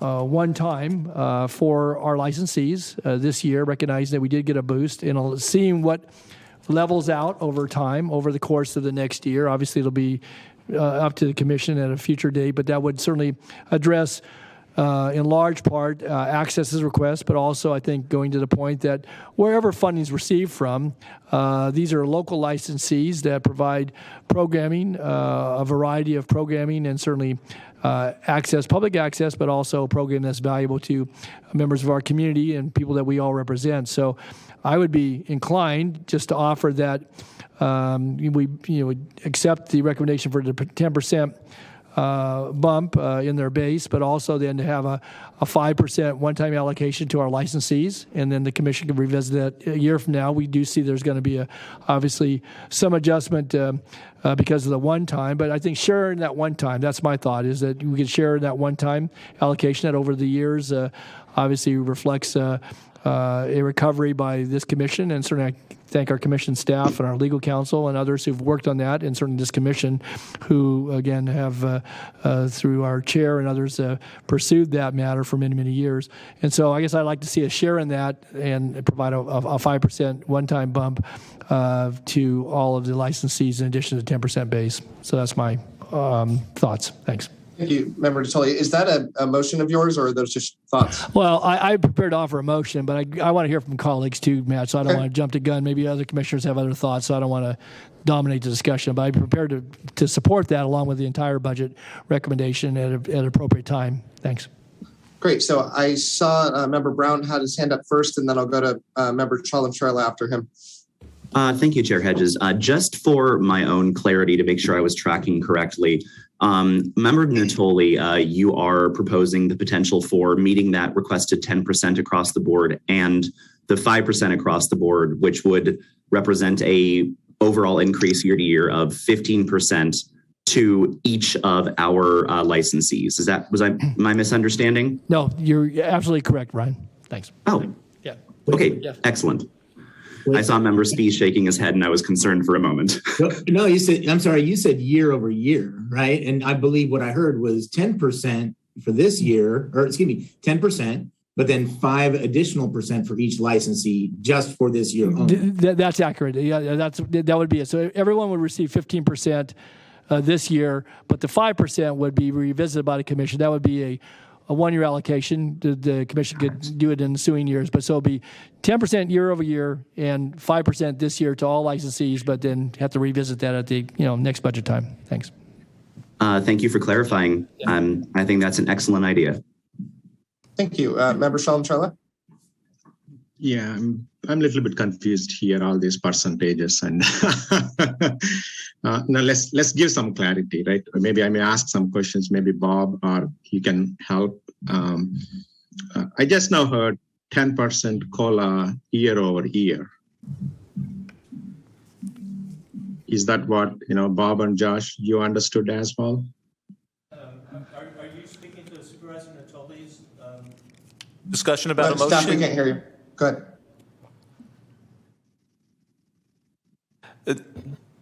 YK, you seem to have a question about the 10% COLA year by year. So when we're talking, like with Supervisor Natoli's discussion, his proposal is that we do a 10% COLA, which would be a permanent COLA that would grow year by year. In addition, he's proposing another 5% this year.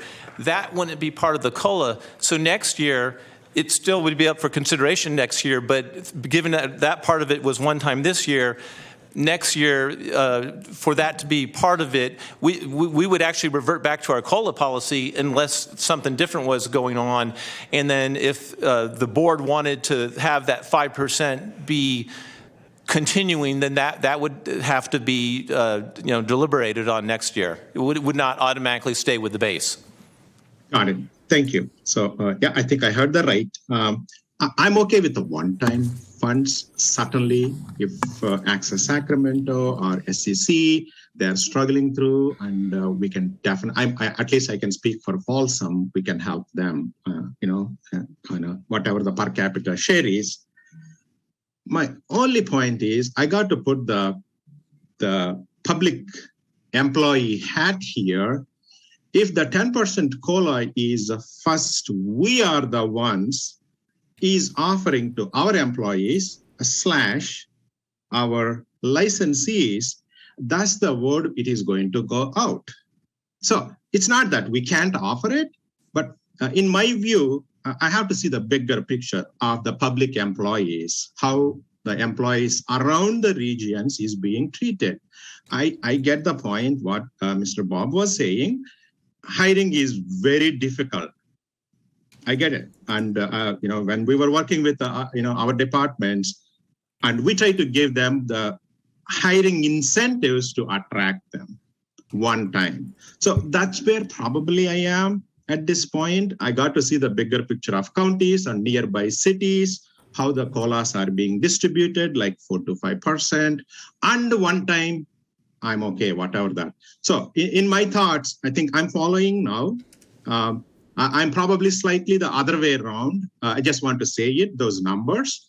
My thought is, go with the most of the public organizations and agencies offer the COLA of around 4 to 5% and one time of support for our friends, that chunk of 10% or 11%, whatever, we all can agree. That's where I am. I really want to see it, not just our commission and our commission employees. We have to go a little bit beyond and think through the county employees and nearby city employees. That way, they are usually the units and bargainings, they quote each other. Oh, they gave it, why can't you? So I just want to put that out there. It is a public thing and policies. If we go with this one, I think we may have to, think twice. That's all I can say. Thank you, Member Shalom. Member Spees, is that your hand up now or was that from before? No, it's my hand up now. Thank you. Go ahead. So, when Member Natoli converts that to a motion, I would be happy to second or vote in favor of it. I guess the one comment that I do have is that while I do recognize that Access Sacramento is different, in conversation with them, which I very much appreciate, had an opportunity to meet with them, as I bet they've probably met with all members, is that they do need to look for first of all, one of the problems is that when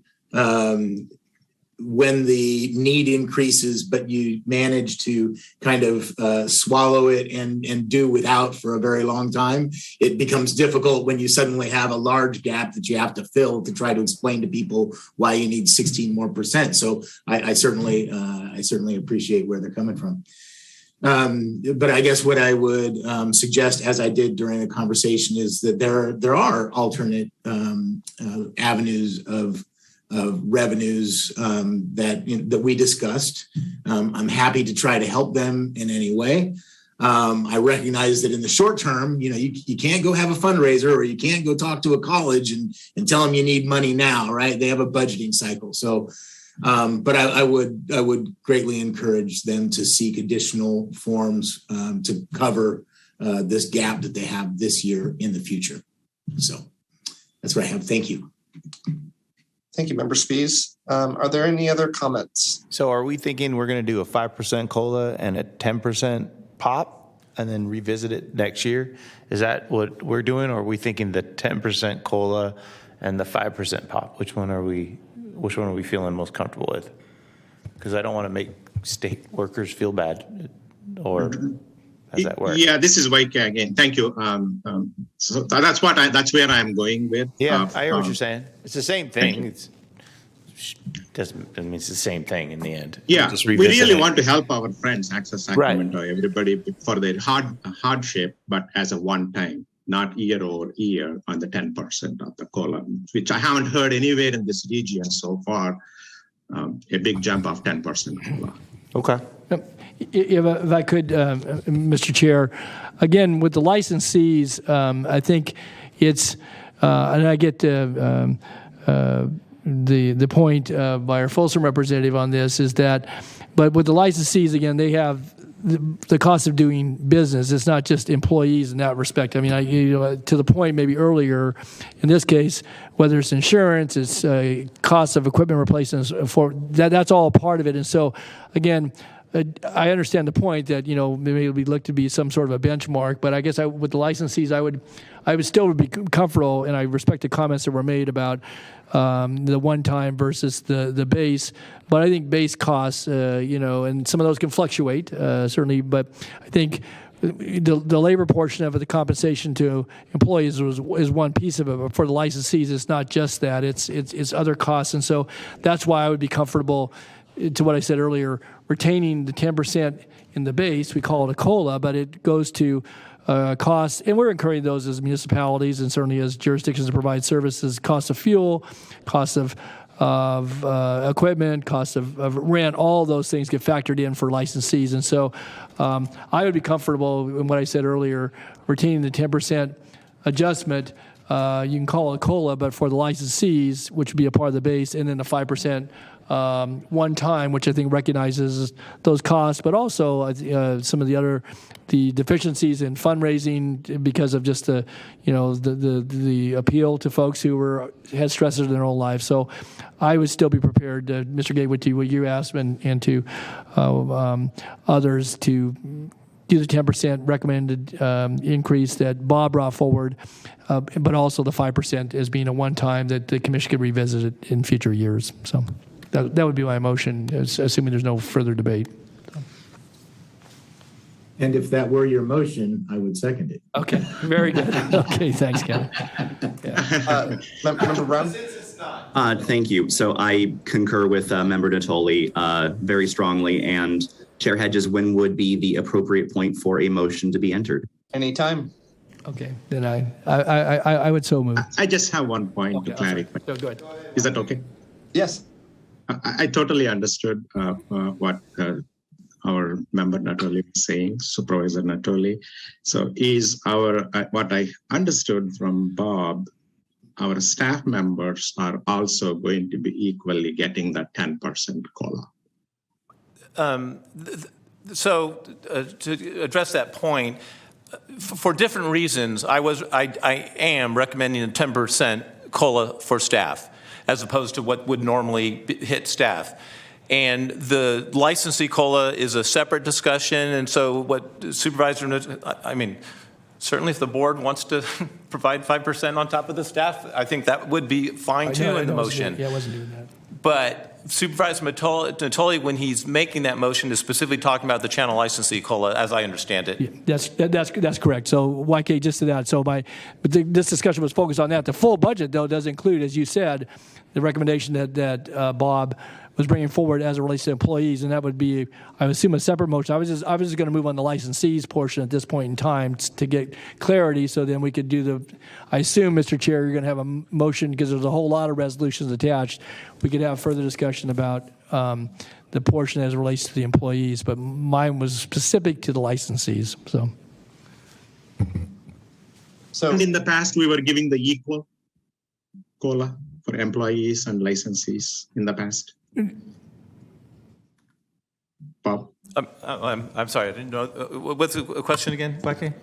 In the past, we were giving the same COLA for licensees as well as employees. So in the past, the employees' COLA would be tied to the county's COLA, and we are certainly recommending a diversion from that. Now, the licensees, we have a COLA policy that at one time we recommended the same base increase as the COLA for staff. And then Access Sacramento brought up relevant issues that there were payroll costs and minimum wage costs those comments led to staff bringing back a COLA policy for channel licensees where we would recommend the COLA, which is the base COLA that was recommended for staff, plus a minimum wage adjustment to pay for minimum wage hours, and then payroll cost on minimum wage hours. And that would so that's why I say if that policy was implemented this year, if the staff COLA was 4, we think it might be 4, but we're not sure. But if it were 4, then it's likely that the channel licensees policy COLA would be between 4.5% and 5%. So that would be on a normal year, just letting the policies hit without any other adjustment. Thank you. So based on everything I'm hearing, if I don't know if there's been a formal motion that's been made, but a formal motion that would need to be made would be to approve the fiscal year 2022-2023 general fund and the PEG fee fund proposed budgets in addition to everything that we've just discussed. Mr. Chair, I would deal with the licensee issue here first. So I would move for the PEG portion of this, and then it could be incorporated to a larger motion, assuming it passes, that we would make the PEG adjustments at the recommendation of staff at the 10% for the base and 5% additional allotment for this fiscal year that we're considering the budget. That would be my motion at this point. So just to clarify, Supervisor Natoli, I just want to make sure I have this right, and given all the discussion, you would be moving staff recommendation plus an additional one-time 5% adjustment to the channel licensee's base, which is in the general fund and in the PEG fund, because some of the channel licensees get a little base in their PEG fund. Thanks for that clarification. I'm fine with that. I don't know what those numbers are. So I mean, again, I don't have any, unless you have numbers, if you want to quote them for people's purpose. So I could tell you, actually, I think Member Brown was quicker on the calculator than I was, but so the 10% base increase for channel licensees would be an increase, would be a budgetary cost of $150,817. The 5% on top of that for the one time would be another $75,409. If Board Member Brown doesn't correct my math and show that he's better at the calculator than I am. Okay. I think you've got it, Bob. Okay. I did confirm your 46,680 number, so. Okay. So, Mr. Chair, if that's appropriate, I would move for that segment, and then we can come back to the full budget resolutions, if appropriate. Yeah, that's appropriate. Okay. All right. That's my motion. I think Mr. Spies said he was going to second. So. And I will second that. Okay. Please. We have a motion on the floor. Is there any other deliberation on that specific motion? Staff has a question. Yes. Okay, was that Board Member Brown that second? Nope, Member Spies. Spies second, okay. Now, my other question was for clarification for staff. when we say, oh, 10% to base, this is just for fiscal year 2023, right? 22-23, with an additional 5%. And then in 23-24, we revert back to the COLA policy. No. Okay.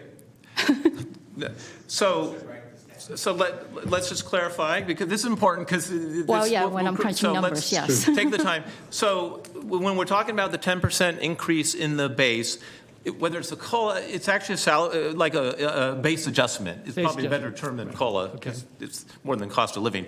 But this 10% COLA or base adjustment will be a permanent increase in the base. So the staff's recommendation for the increase in the base actually will come forward. That will be built off in future years, so it's not, that part's not one time. So do we have clarification on that? Yes. Mm-hmm. Okay. Now the 5% one time is an additional 5% that will apply. It will be additional base that gets paid to the channel licensees this year in addition to the increase in the base. Okay. And that amount will not carry forward and will be up to, in future years, since it's one time, yes, it won't be there in the next year, but it's potentially could come up again if the board then wants to reinstate the one time, for example. But the base would not build up with that additional 5%, and that would not carry forward. Okay, thank you for the clarification. That's correct. Zachary? One more thing to clarify on that. The base is for the licensees plus the staff of our commission. So base is for licensees only. Okay. So the commission staff is a separate part of the budget? Thank you. Right, but we can take that up in a moment. Yeah. Okay.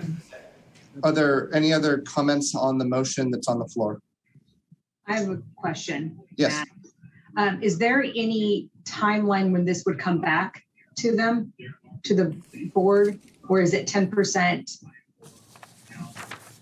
for the unforeseen future? So for the future, so since this is proposed budget, certainly staff in September will be bringing a final budget, and the final budget will be certainly based upon this board's recommendations. So so the final budget, yes, this will be coming back, but I mean, the board is open to make adjustments at final budget, but certainly what staff will be bringing back at the September final budget meeting will be based upon the actions that the board is taking today. Then with that, the base or the COLA doesn't get discussed until next year's budget meeting, which would be next June. Okay. I'm just wondering if in 5 years, if we will relook at this so that it's not a situation where it's 2% and we get the situation that individuals are in now, that, or if this is, 10% perpetuity, basically, and it's never visited again. So when you add a 10% to the base, it is in perpetuity, because the base in the future recommendations will come, will start there. But this is certainly scrutinized and analyzed at this time every year. And like this year is not a typical year, so certainly, and we've had good discussion, but certainly this board has discussed doing things different than we have in the past. But I would say this level of a review of the budget happens on an annual basis, and it also gets trued up at the final budget too. Yeah. And the only thing I would add too is, I think thankfully to the slide that Bob showed about franchise fee revenues, we haven't seen a decline in franchise fee revenues, but if for some reason we ever saw a dramatic decline in franchise fee revenues, this board at that future fiscal year would have the ability to revisit, all portions of the budget, including the portion provided the channel to the licensees.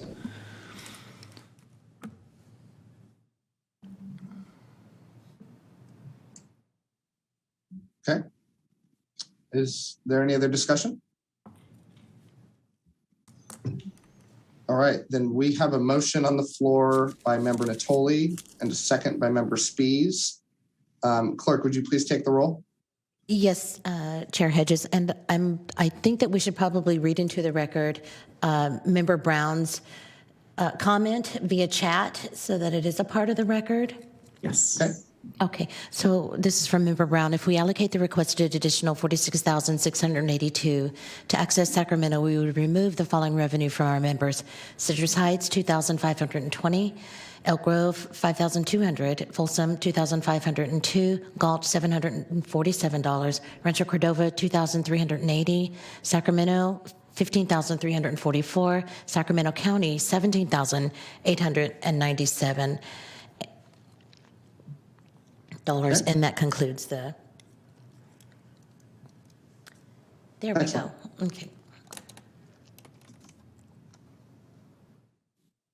And I'm ready for all. I apologize. So Member Nava, she did send a chat to us that she supports Member Natoli's motion and Member Speeds' second, and thanks to Member Gatewood's offer. So I will mark it for the record that she heard what she's stated. So moving along, Member Riley. I also just want to note that I will have to leave after this, but I. Okay, thank you. Member McCarthy Olmsted. Yes. Thank you. Member Hedges. Aye. Natoli. Aye. Spees. Aye. Shalom Shurla. Aye. Gatewood. Yep. Paraset. Aye. Poyamu. Aye. And Member Brown. Aye. And we do, and the motion passes.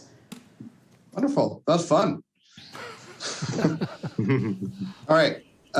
So that concludes item number 3. Let's move to item number 4. Clerk, would you please read this into the record? Yep, and agenda item number 4 is to adopt resolution number 2022-013, approving the 12th Amendment to the license and operations agreements pertaining to use of community programming channels. Point of order, though, we didn't take up the, my motion was specific, you need to take up the full. Oh, yes. The full budget, excuse me, so I didn't want to get ahead of you. You are correct. We still need to do a motion for the original request of approving the budgets for fiscal year 2023 for the general fund and the PEG fee fund proposed budgets. Okay. Mr. Chair, I would move that. I understand there may be some difference, but for purposes of getting this on the floor, I know the meeting's running long, so I would move the remaining resolutions and the recommendations outlined. So. Second, Member Brown. Thank you. So we have a motion by Member Natoli and a second by Member Brown. Clerk, can you please take the roll? Yes, Members Nava. And I will mark it yes. And Riley. McCarthy Olmsted. Yes. Hedges. Yes. Natoli. Aye. Spees. Aye. Shalom Shurla. Yes. Gatewood. Yep. Paraset. Yes. Poyomu. Yes. And Brown. Yes. Thank you. And the motion passes. Thank you. And thank you for that clarification, Member Natoli. All right. Item number 4. Let's read that into the record. Item number 4 is to adopt resolution number 2022-013, approving the 12th Amendment to the license and operations agreements pertaining to use of community programming channels. Good afternoon again, Bob Davison. Every year, it's required to extend the amendments to the license and operation agreements pertaining to the use of the community programming channels with our channel licensees. So with that, I recommend that the board adopt a resolution approving the 12th Amendment to the license and operation agreements pertaining to the use of community programming channels.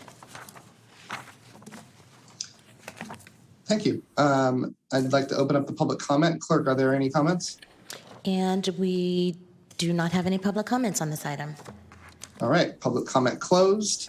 I'd like to ask for a motion to approve resolution number 2022-013, approving the 12th Amendment to the licensee and operations agreements pertaining to use of community programming channels. So moved.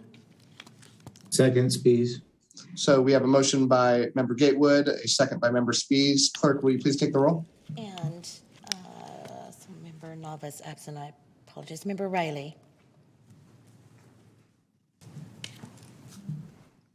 And he's gone too. I apologize. McCarthy Homestead. Yes. Hedges, Aye. Member Natoli, Aye. Spies, Aye. Chalem Churla, Yes. Member Gatewood, Yep. Paraset, Yes. Oyomu, Yes. and Member Brown. Yes. And the motion passes. Thank you. Item number 5. Clerk, would you read that into the record? Let's see. Item number 5 is the review of franchise and PEG fees remitted by AT&T Inc. Incorporated for the period January 1st, 2020 through July 31st, 2021. Good afternoon. Good afternoon again. This is a receive and file item. It's to receive and file the, we call it audit, but the review of franchise and PEG fees remitted by AT&T for the period of January 1st, 2020 through July 31st, 2021. Just one point is we usually do 2-year audits, but AT&T has changed entities, so now the cable franchising entity is DirecTV. So this audit period only goes to July 2021.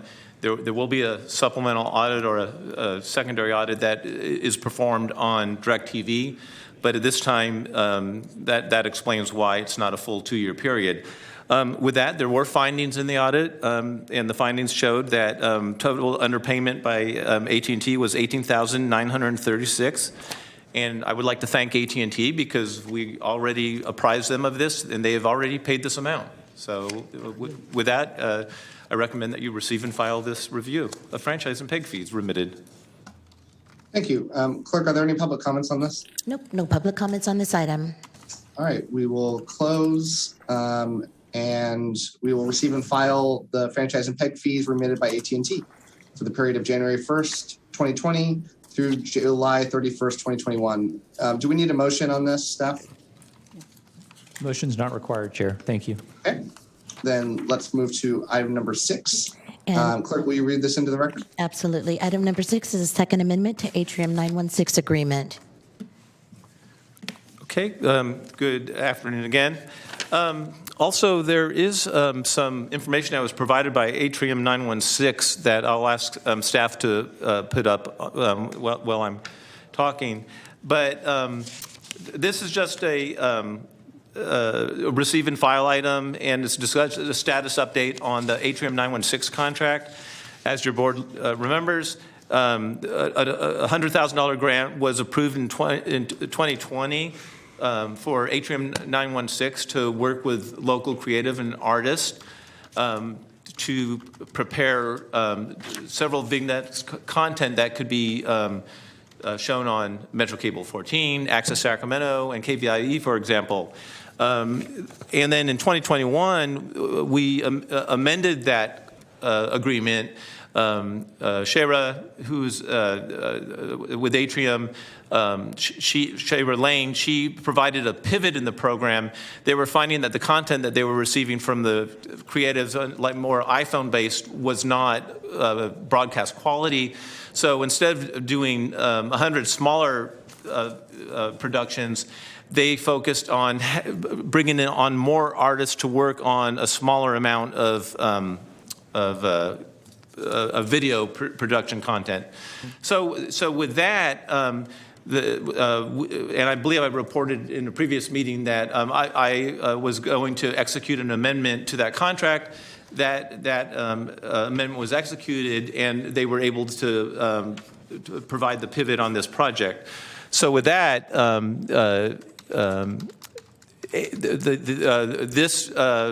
this request is almost complete. It's my understanding that the production is almost done, and I'm not being able to scroll down up and down on this. Well, oh, there we go. What's shown on the screen is some of the pictures from the productions. With that, I'd ask the clerk, is anybody online to speak on this item? Yes, we have Shara on the phone, and she's ready to speak on the item. I'll have to switch the screen. Tell Okay, me when that's you're perfect, ready. because actually, rather than me try to, explain what they do, I think I'd rather hear from Shara, certainly, how the productions went and such. So let's do that now. Let's, if we could. Absolutely. Please send Shara through.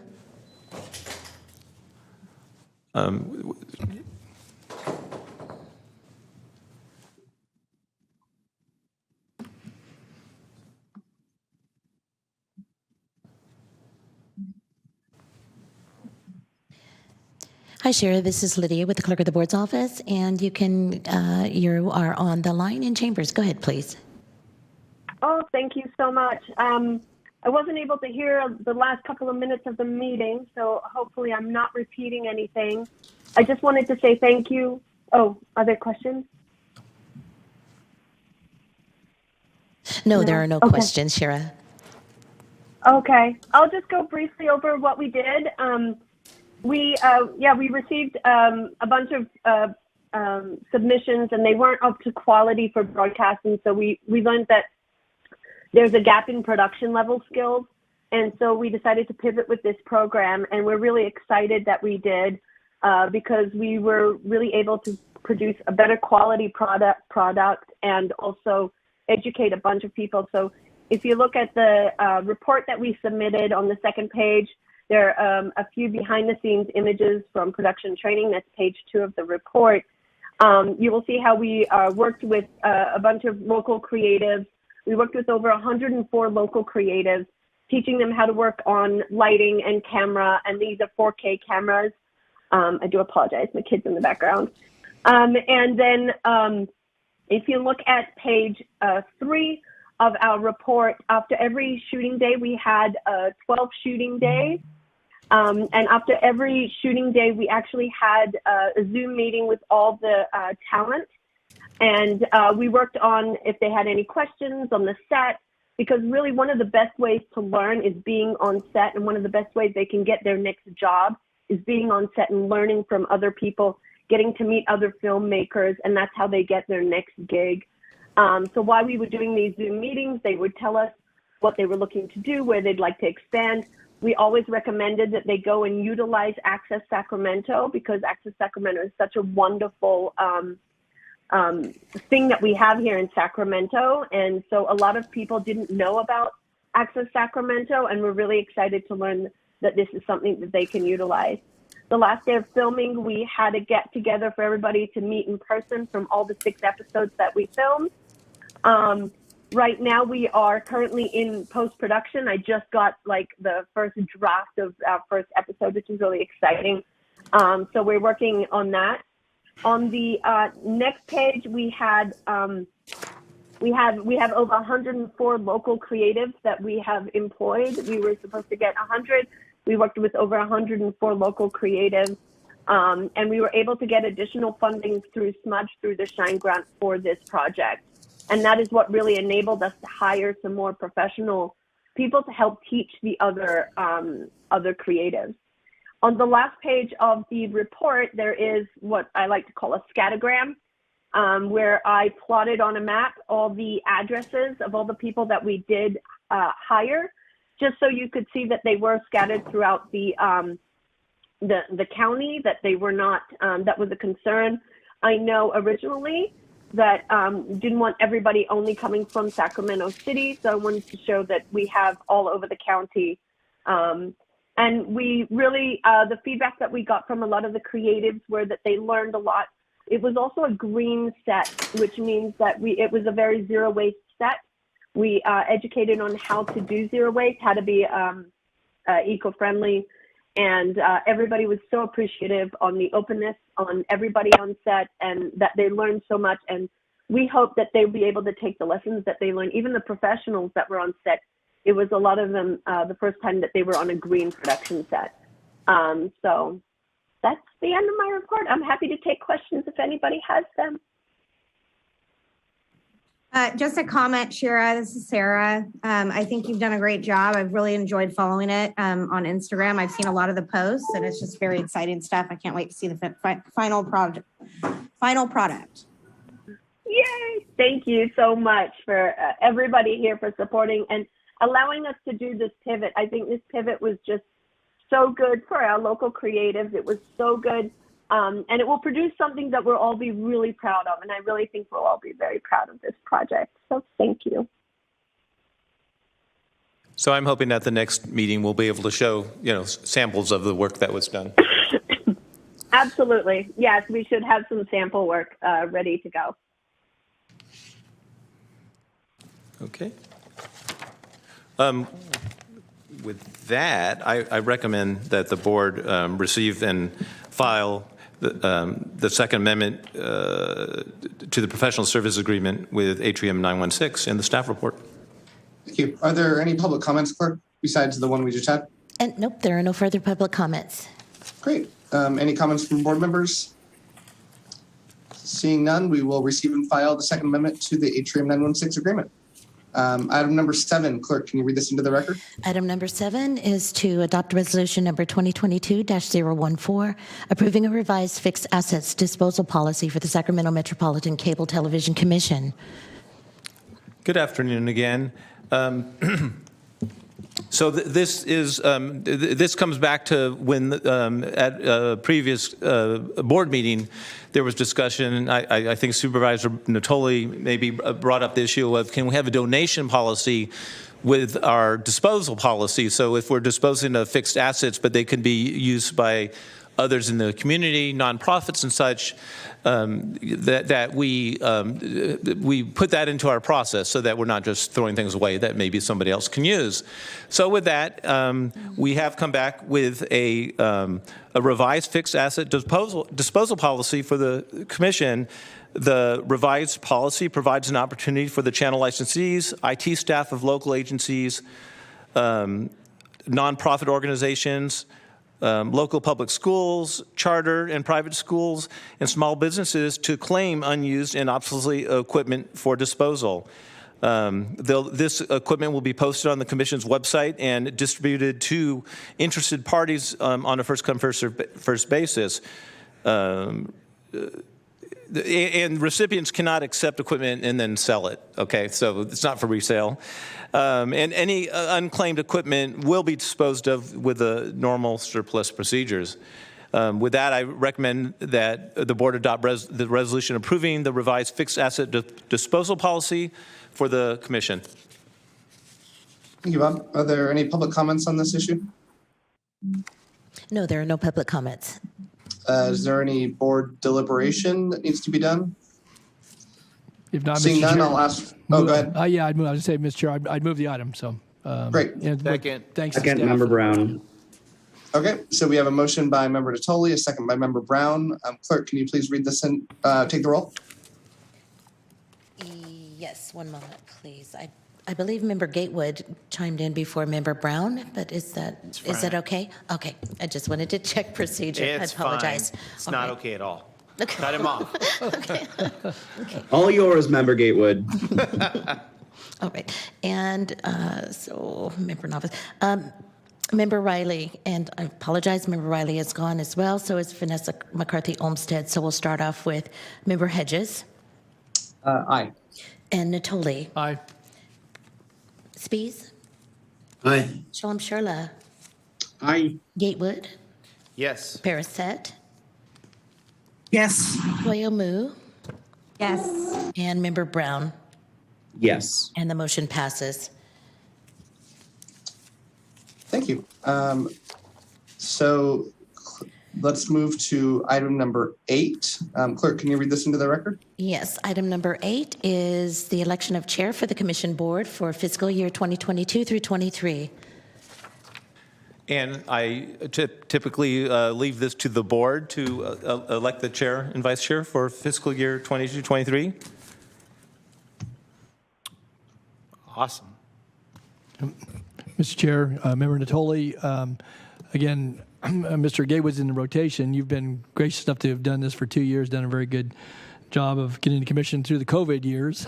And thank you for that, Matt. And again, I don't know if there's any other thoughts. I would be prepared to nominate Mr. Gatewood for chairmanship. But Matt, if there's something you wanted to weigh in, certainly give you the opportunity. You've been in good stead here for 2 years. But if you're prepared to yield, I would move Mr. Gatewood at this point.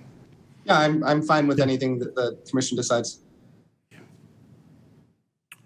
Awesome.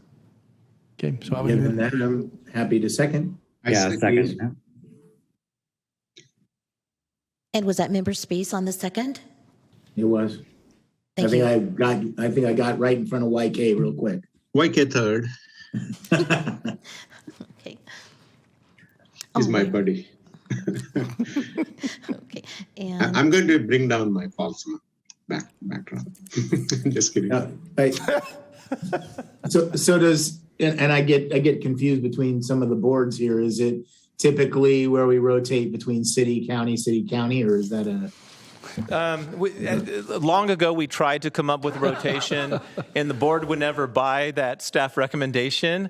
And so it's just the board decides what it wants to do is the current policy. That's dangerous.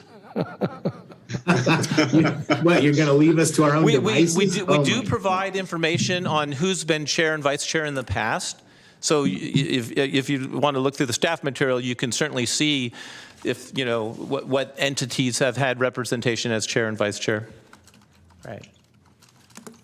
I feel like Kevin or YK want to be the vice chair. I'm feeling like they're very excited about that too. Why don't we take the chair vote first, and then we'll move to the vice chair after we vote on the first one?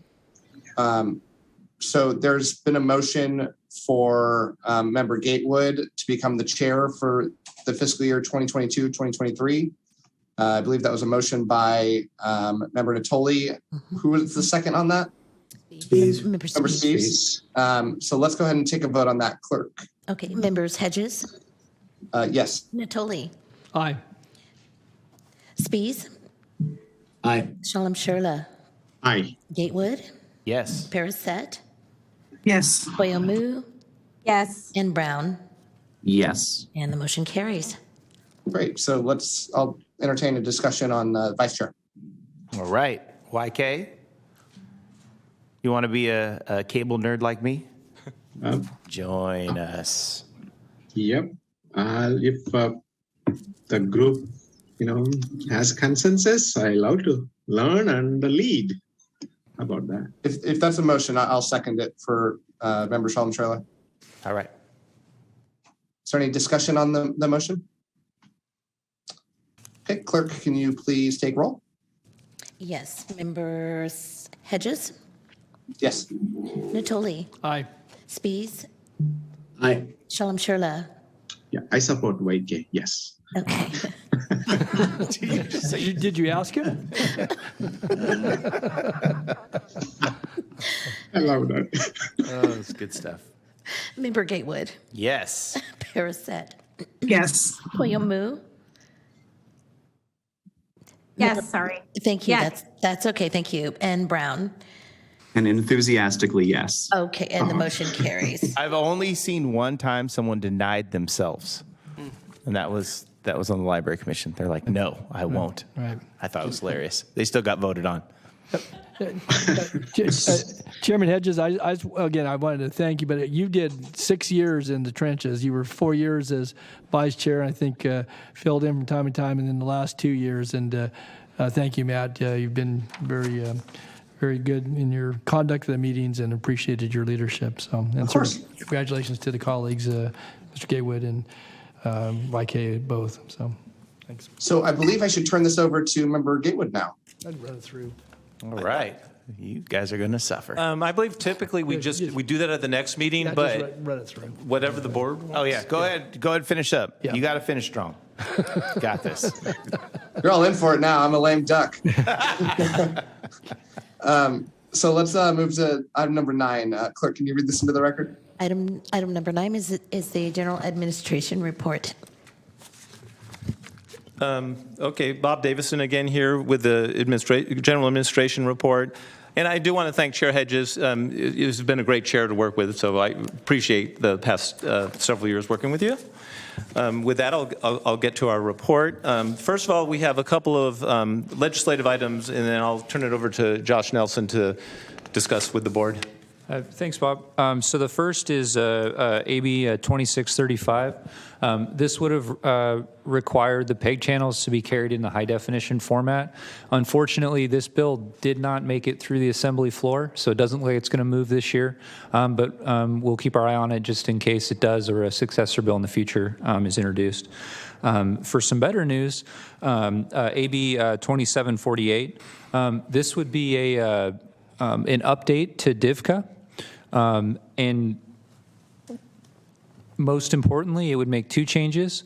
The first, it would substantially increase the CPUC's regulatory authority over statewide franchisees. So the commission will remember that the CPUC's authority over statewide franchisees is relatively limited, and the CPUC commission, is actually under very tight timelines when they receive a statewide franchise application or renewal to review it and approve it if it basically is a complete application. This would allow the CPUC to have all of the regulatory authorities as a local franchising authority as permitted by federal law. And if this does move forward, we'll kind of want to think through some of the implications that that may have for this commission. The other big change in this bill is to expand the non-discrimination language for low-income customers.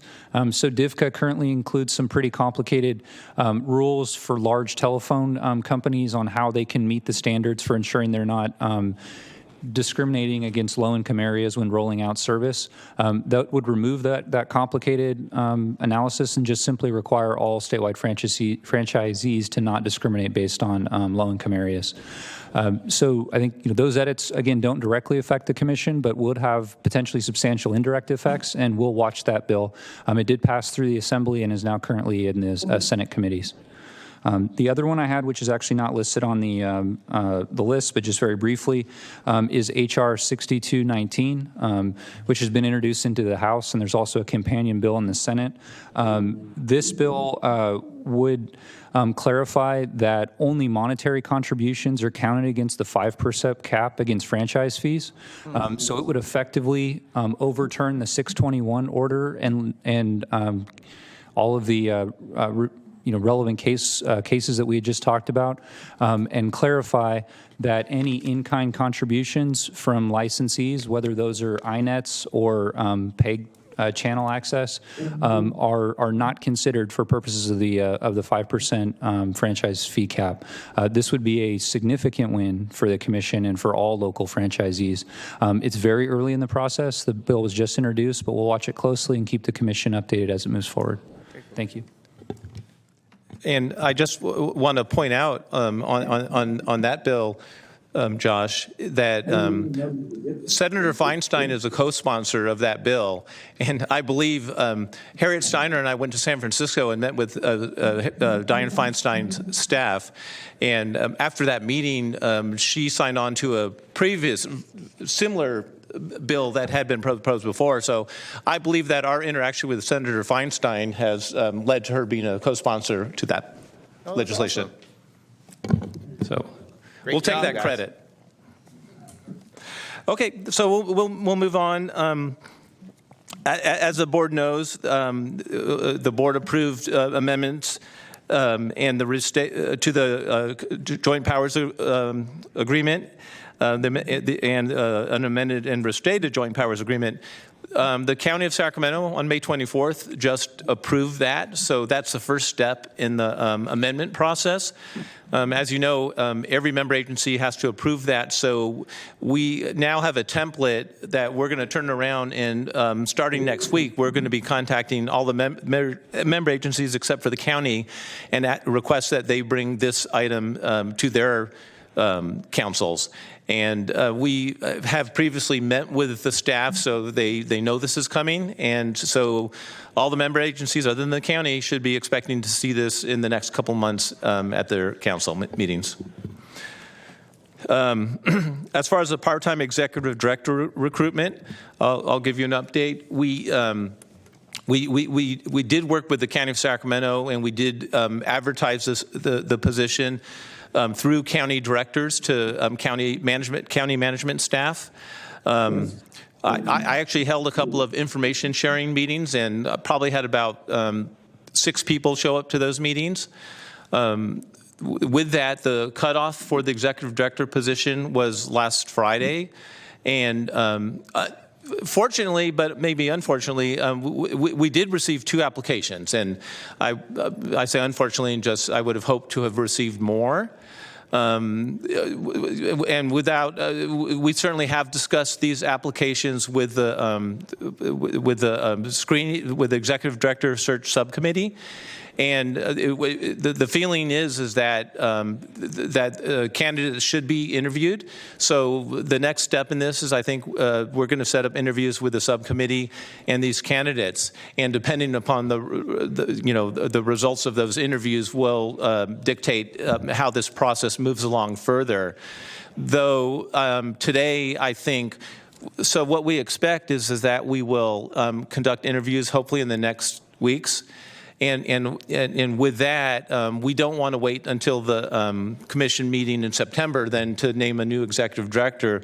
So with that, I'll ask for Josh's help, but I think that it's going to be, we're going to ask that this meeting be adjourned to a separate meeting? That's correct. Okay.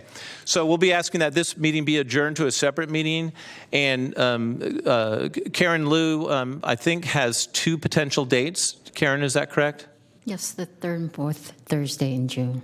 The which date? The 3rd and the 4th Thursday of June. I don't have a calendar in front of me, unfortunately. But okay, so I do with have that, a placeholder sent out. Those are the 16th and the 23rd, and I believe both times we have proposed are 2:30, consistent with our normal meeting time. Correct. Mm-hmm. So do we need to pick one of those dates to adjourn to? We need to pick one, and we just need to get the commission's availability. Okay. So with that, that part can be discussed as we adjourn this meeting. And with that's my update on the executive director search. The hope is that one of these candidates will be able to fill the role. And if not, we've certainly have talked with the selection committee about continued outreach and then, what to do with the process if that is not the case. So we will certainly keep the board updated on that process. So the next item is the City of Rancho Cordova, and I'm just happy. Woo! Go ahead. Yes. Mr. Gatewood certainly knows that with their population over 80,000, that based on our Joint Powers Agreement, that they now have their own member on the board. So no more ex officio member, and no more shared representation from Galt and Rancho Cordova. With Rancho Cordova achieving that 80,000 mark, both Rancho Cordova and Galt, starting with the next meeting, will have their own representatives on this board. Yes, domination. Bob, Finally. I think we need to reconsider the chair, though. I don't know. Listen, domination has happened. You saw it as of January 1st. I'm very excited about this. Sorry, Matt. That's how Rancho does it. Bob, I want to clarify this. You mentioned just now that we don't have an ex officio anymore, but is it correct that we do technically have an ex officio? It's just going to permanently be Galt? Because if we add another city, for example, we would go back to a rotation between Galt and the other one. So ex officio is something that occurred, but it was not part of the JPA agreement. So we had board members, and then we had the shared seat. And when the shared seat was staffed or held by, say, Rancho Cordova, Galt and Folsom were certainly eligible to still have somebody come to the meetings ex officio. And for many years, the Rancho Cordova representative came to these meetings ex officio when the Folsom representative was the actual board member on this board. So with that, so with this, yes, there's no need for anybody to attend ex officio, at least at this time. But as far as there's, since there's no official requirement for there to be ex officio, it's just something that likely goes away with Galt and Rancho Cordova now having members on the board. Thank you. Okay, and then just 2 more quick items. These are contracts that will be executive director level since they're under $50,000 that but I haven't entered into yet, but I will be likely entering into. One is we've been reviewing proposals from firms, and it's likely that we'll be entering into an agreement for records control services proposals for the design of record retention, for the design of the design of a policy for records retention. So basically, we want to develop a records retention policy, and we're also going to probably be seeking the firm's help in actually implementing the records retention policy. There's going to be like a lot of scanning and such that will be done, and given our small staff, we've talked about that a lot today, that we would likely be wanting to retain firms that could come and scan many of our records consistent with this policy. So just wanted to apprise the board of that. Also, too, we would, in our hirings, we've experienced some delays in utilizing the current the availability that we have for firms that can do employment screenings, medical screenings. And so it's likely that we'll be entering into, we did receive a proposal and will likely be entering into an agreement with OcuMed for employment medical programs and services. And hopefully we would like to have more tools and more ability to onboard people to the commission more quickly than we can at this time. And with that, those are the items I have in the general administration report. Thank you. Mr. Chair, just one quick add for Bob's comments on the executive director. So we're going to move ahead with the interviews if we can find the right person. So in addition to what Bob said, we are going to go outreach. This time we are going to go outside county also to see how the pulse of people outside, whether they can take the part-time opportunities. Just want to search hard for the right person. So just want to add that we probably may be going outside the county as well. It's true. Thank you. So unless there's any more comments, let's move on to item number 10, the channel licensee reports. Yeah, Clerk, can you read this into the record? Yes, absolutely. We do have one from, let's see, Shirley Tully. She's the Chief Development and Brand Officer from Capital Public Radio, and she says, we are grateful for SMCTC's grant support of the past 2 decades.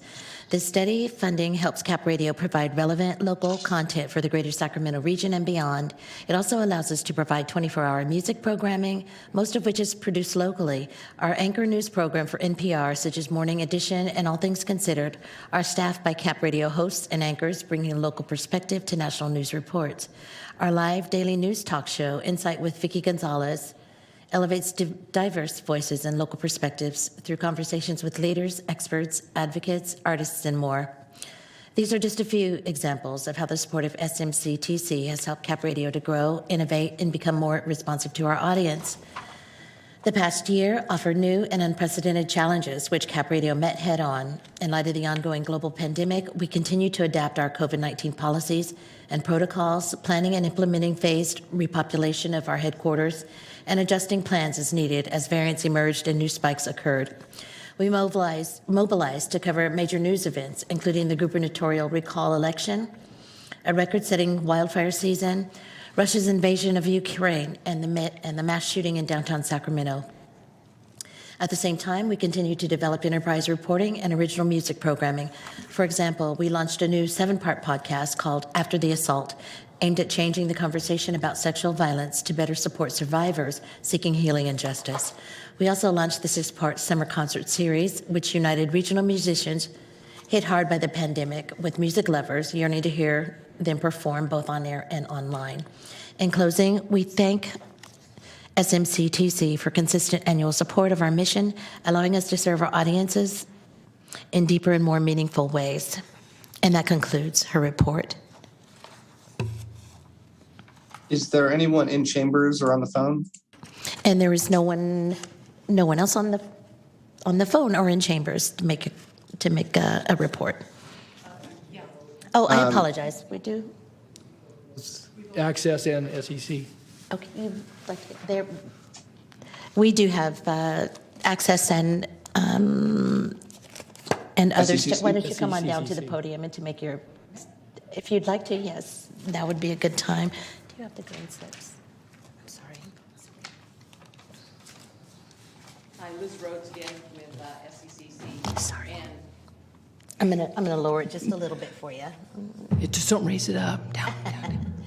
Thank things. Hey, never pass up an opportunity to say thank you. Thank you very much for your ongoing support. Just a couple of things quickly, and I've got a real short, 1 minute, 20-second video I'd like to share with you, is BestNet is back. We have a renewal that aligns now with Comcast from Consolidated. We had 5 major links on our backbone that expire.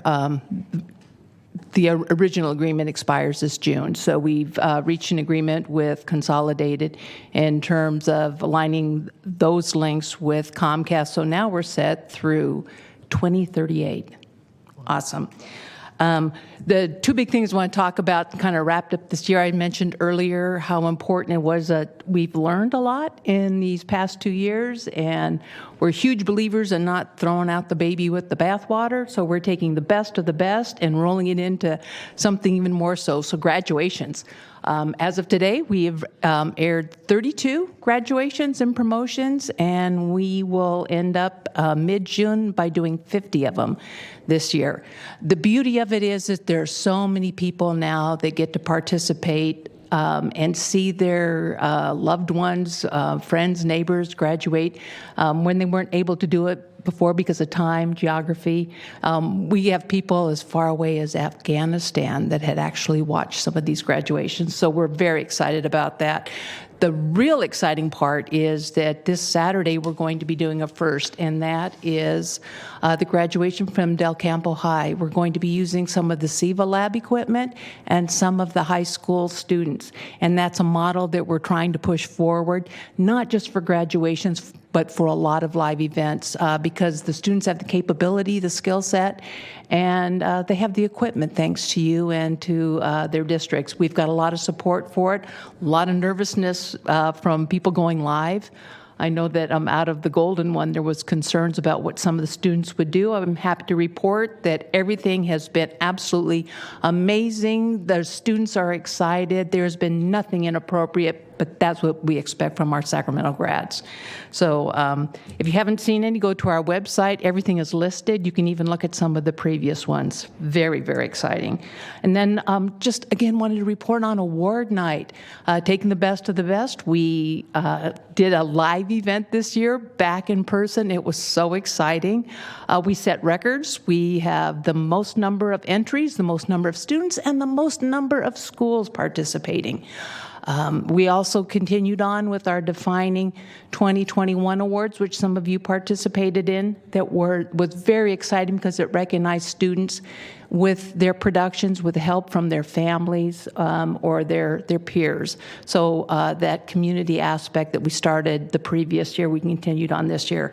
And then award night itself, we streamed it live, the red carpet live, and the and again, we have very polite, very amazing people attending. There were no bloopers, nothing that we had to put out. Everything was fine, but we did have our usual technical difficulties, but even that was great because our presenters just carried on, and one of them actually was Chair Hedges, who, when the audio went out, used his loud voice and carried forward. So if we can roll that tape, I'll give you just highlights from some of the graduations and then from award night.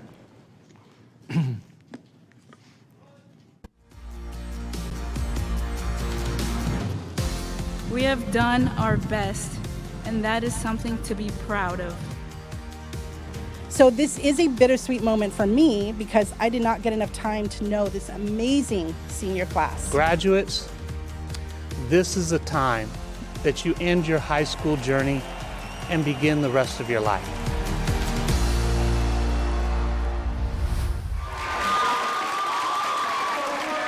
Let's give everyone a round of applause tonight! Without further delay, the 2022 SIVA Awards. Whatever you want, you can make with just a camera and imagination. Making a video is just fun. This is my favorite part right here.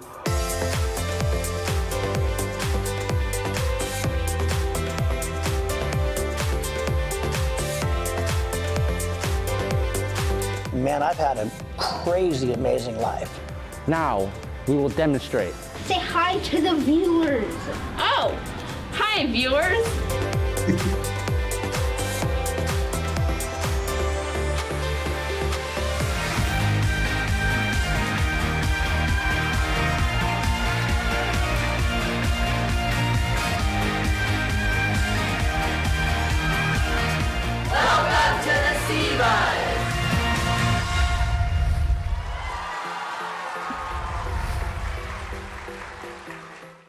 So it was a great evening. The students were so excited. We've got such wonderful comments back from parents, and just thank you to all of you who helped us with it. It's been quite a year. We've thoroughly enjoyed it and are looking forward to much, much more next year and expansion of our activities. Thanks. Thanks, Liz.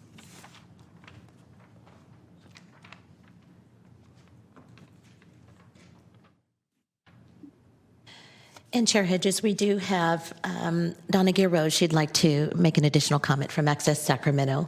Wonderful. Hi, everyone. Thank you for the financial support that you're going to provide this year. It's a tough rebound year for Access Sacramento, so we appreciate the unanimous vote. And just a comment, as the Executive Director of Access Sacramento, I am a member of the National Alliance for Community Media and the Regional Community Media offshoot. So I'm the one, we're up there at the Assembly House lobbying for these bills that Bob has talked about. So if anybody wants to talk to me about those bills, I'd love to have the conversation. Thank you. Thanks, Tom.